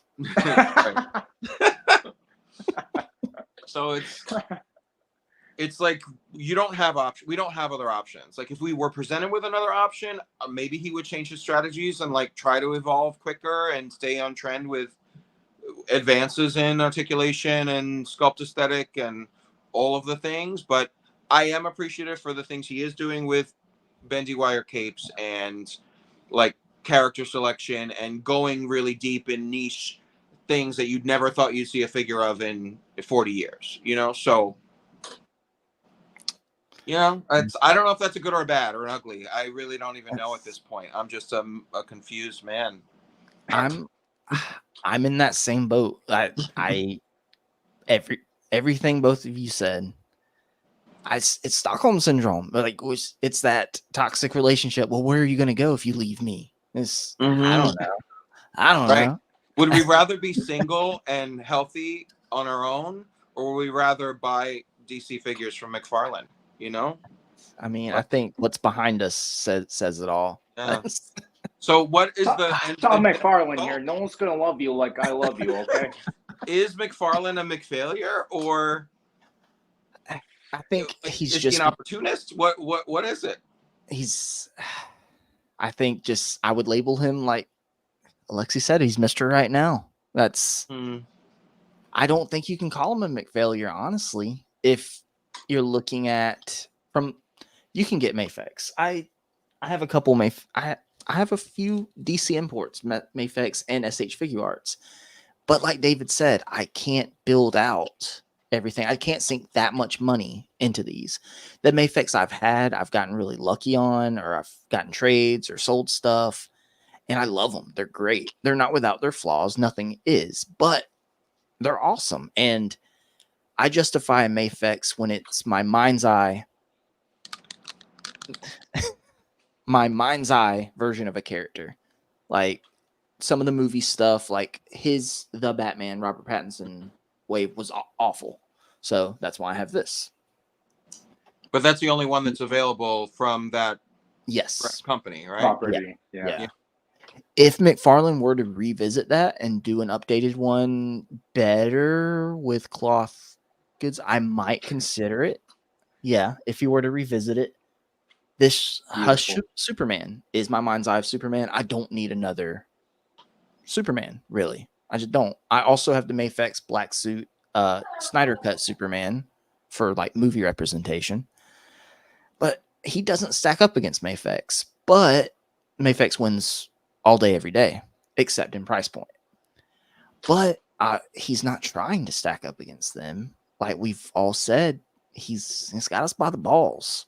I think each line is for a specific type of collector. There's that patient collector who wants to cherry pick and find that like perfect representation, and then there's the obsessive collector that has 2,600 action figures on display and doesn't want to slow down and doesn't want to stop and wants to build out every team and every costume that they ever wore. Like those people would have to shop with McFarlane because he's the only one coming close to doing that and satisfying that for that type of collector, you know? So like you're not the same, like if you're a Mafex collector, you're not that McFarlane, you're not that mentality for a McFarlane collector, you know what I mean? He's going deep with the DC Multiverse 7-inch line. He's re-releasing the animated series line. He's doing Batman 66 and going deep on that. That's been around for like 5 years.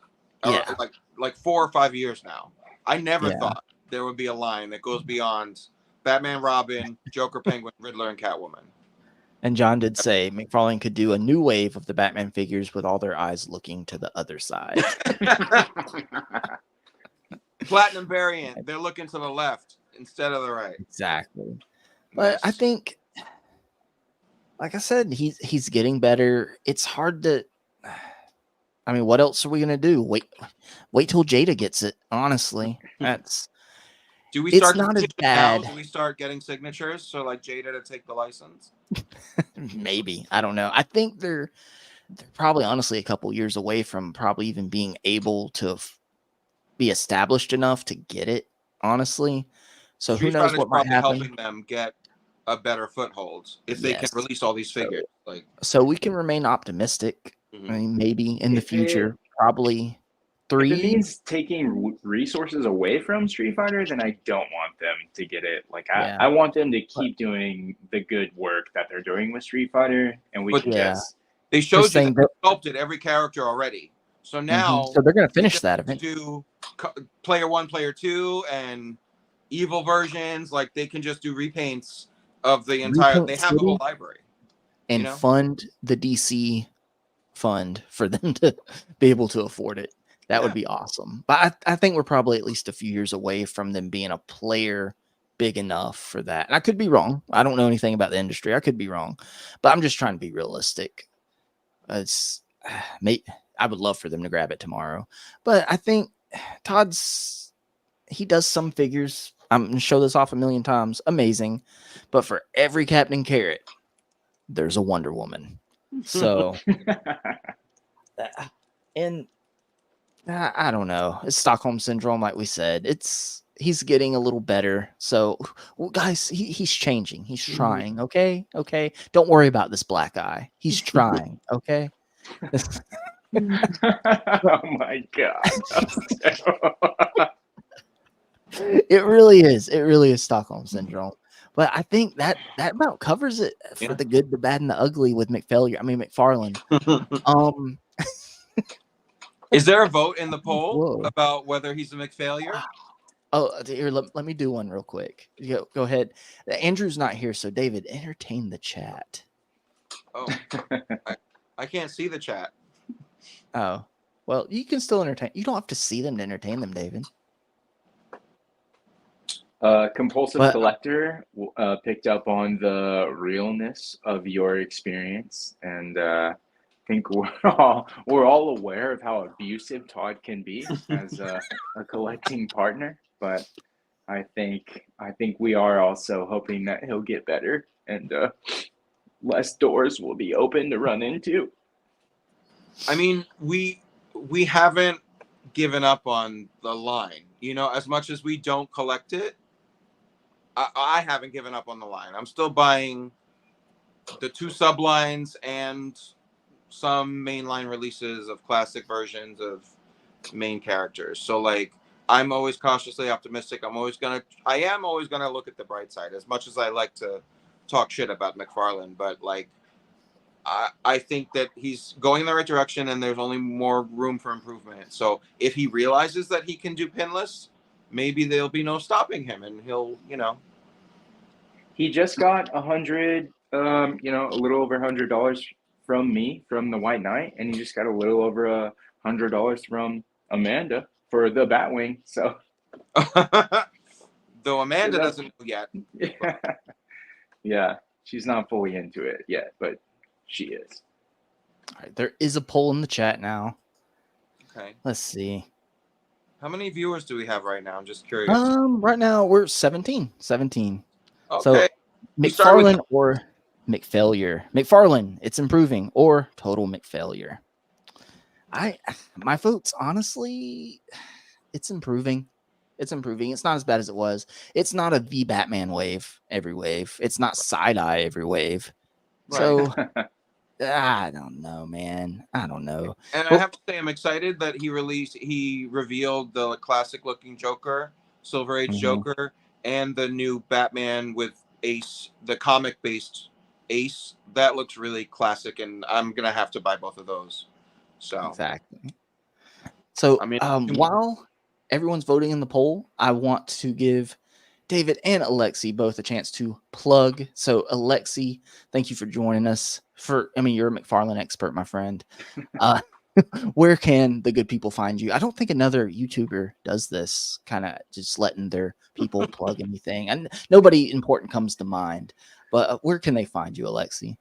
Well, thanks for the plug, Mike. Never interrupt your enemy while they're making a mistake. I'll tell you that. And that being said about McFarlane, you can find me on Instagram at YaBoysGotToys and all over the YouTube comments at YaBoysGotToys. Great. And David, where can the good people find you? At Boy Toys, trademark action figure gay bar. And then also on Instagram at David_Evan_Smith. And here on this very remarkably consistent live stream on Saturdays as often as Justin is willing to have me over. So see you next week, maybe. Yeah, it's Stockholm Syndrome at this point. You're here for good.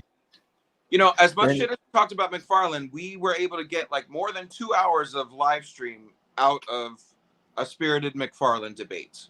Exactly. So, and we're talking about him, aren't we? We're talking about 17 viewers.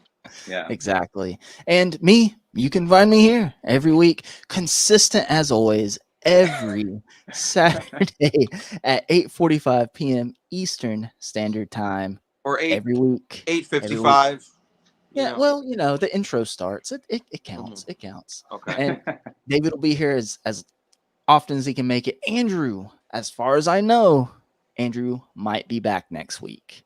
Might be back. And Alexi, my friend, you're welcome here anytime. Thank you so much. Let's check on the poll. It said right now, I'm going to close it out. 67% say McFarlane, it's improving, and 33% total McFailure. We're going to end the poll. And gentlemen, Andrew isn't here, but I'm not going to let that stop us from letting him play us out. Here's that special message from Andrew once again. It's Andrew. I'm totally fine. No need to worry because I'm definitely not locked in a basement. I'll be right back after I learn my... Sorry. I mean, when I'm done with my trip and work, and definitely not locked in a basement stuff. No need to worry. I'm fine. Okay, I read it. Can I go home?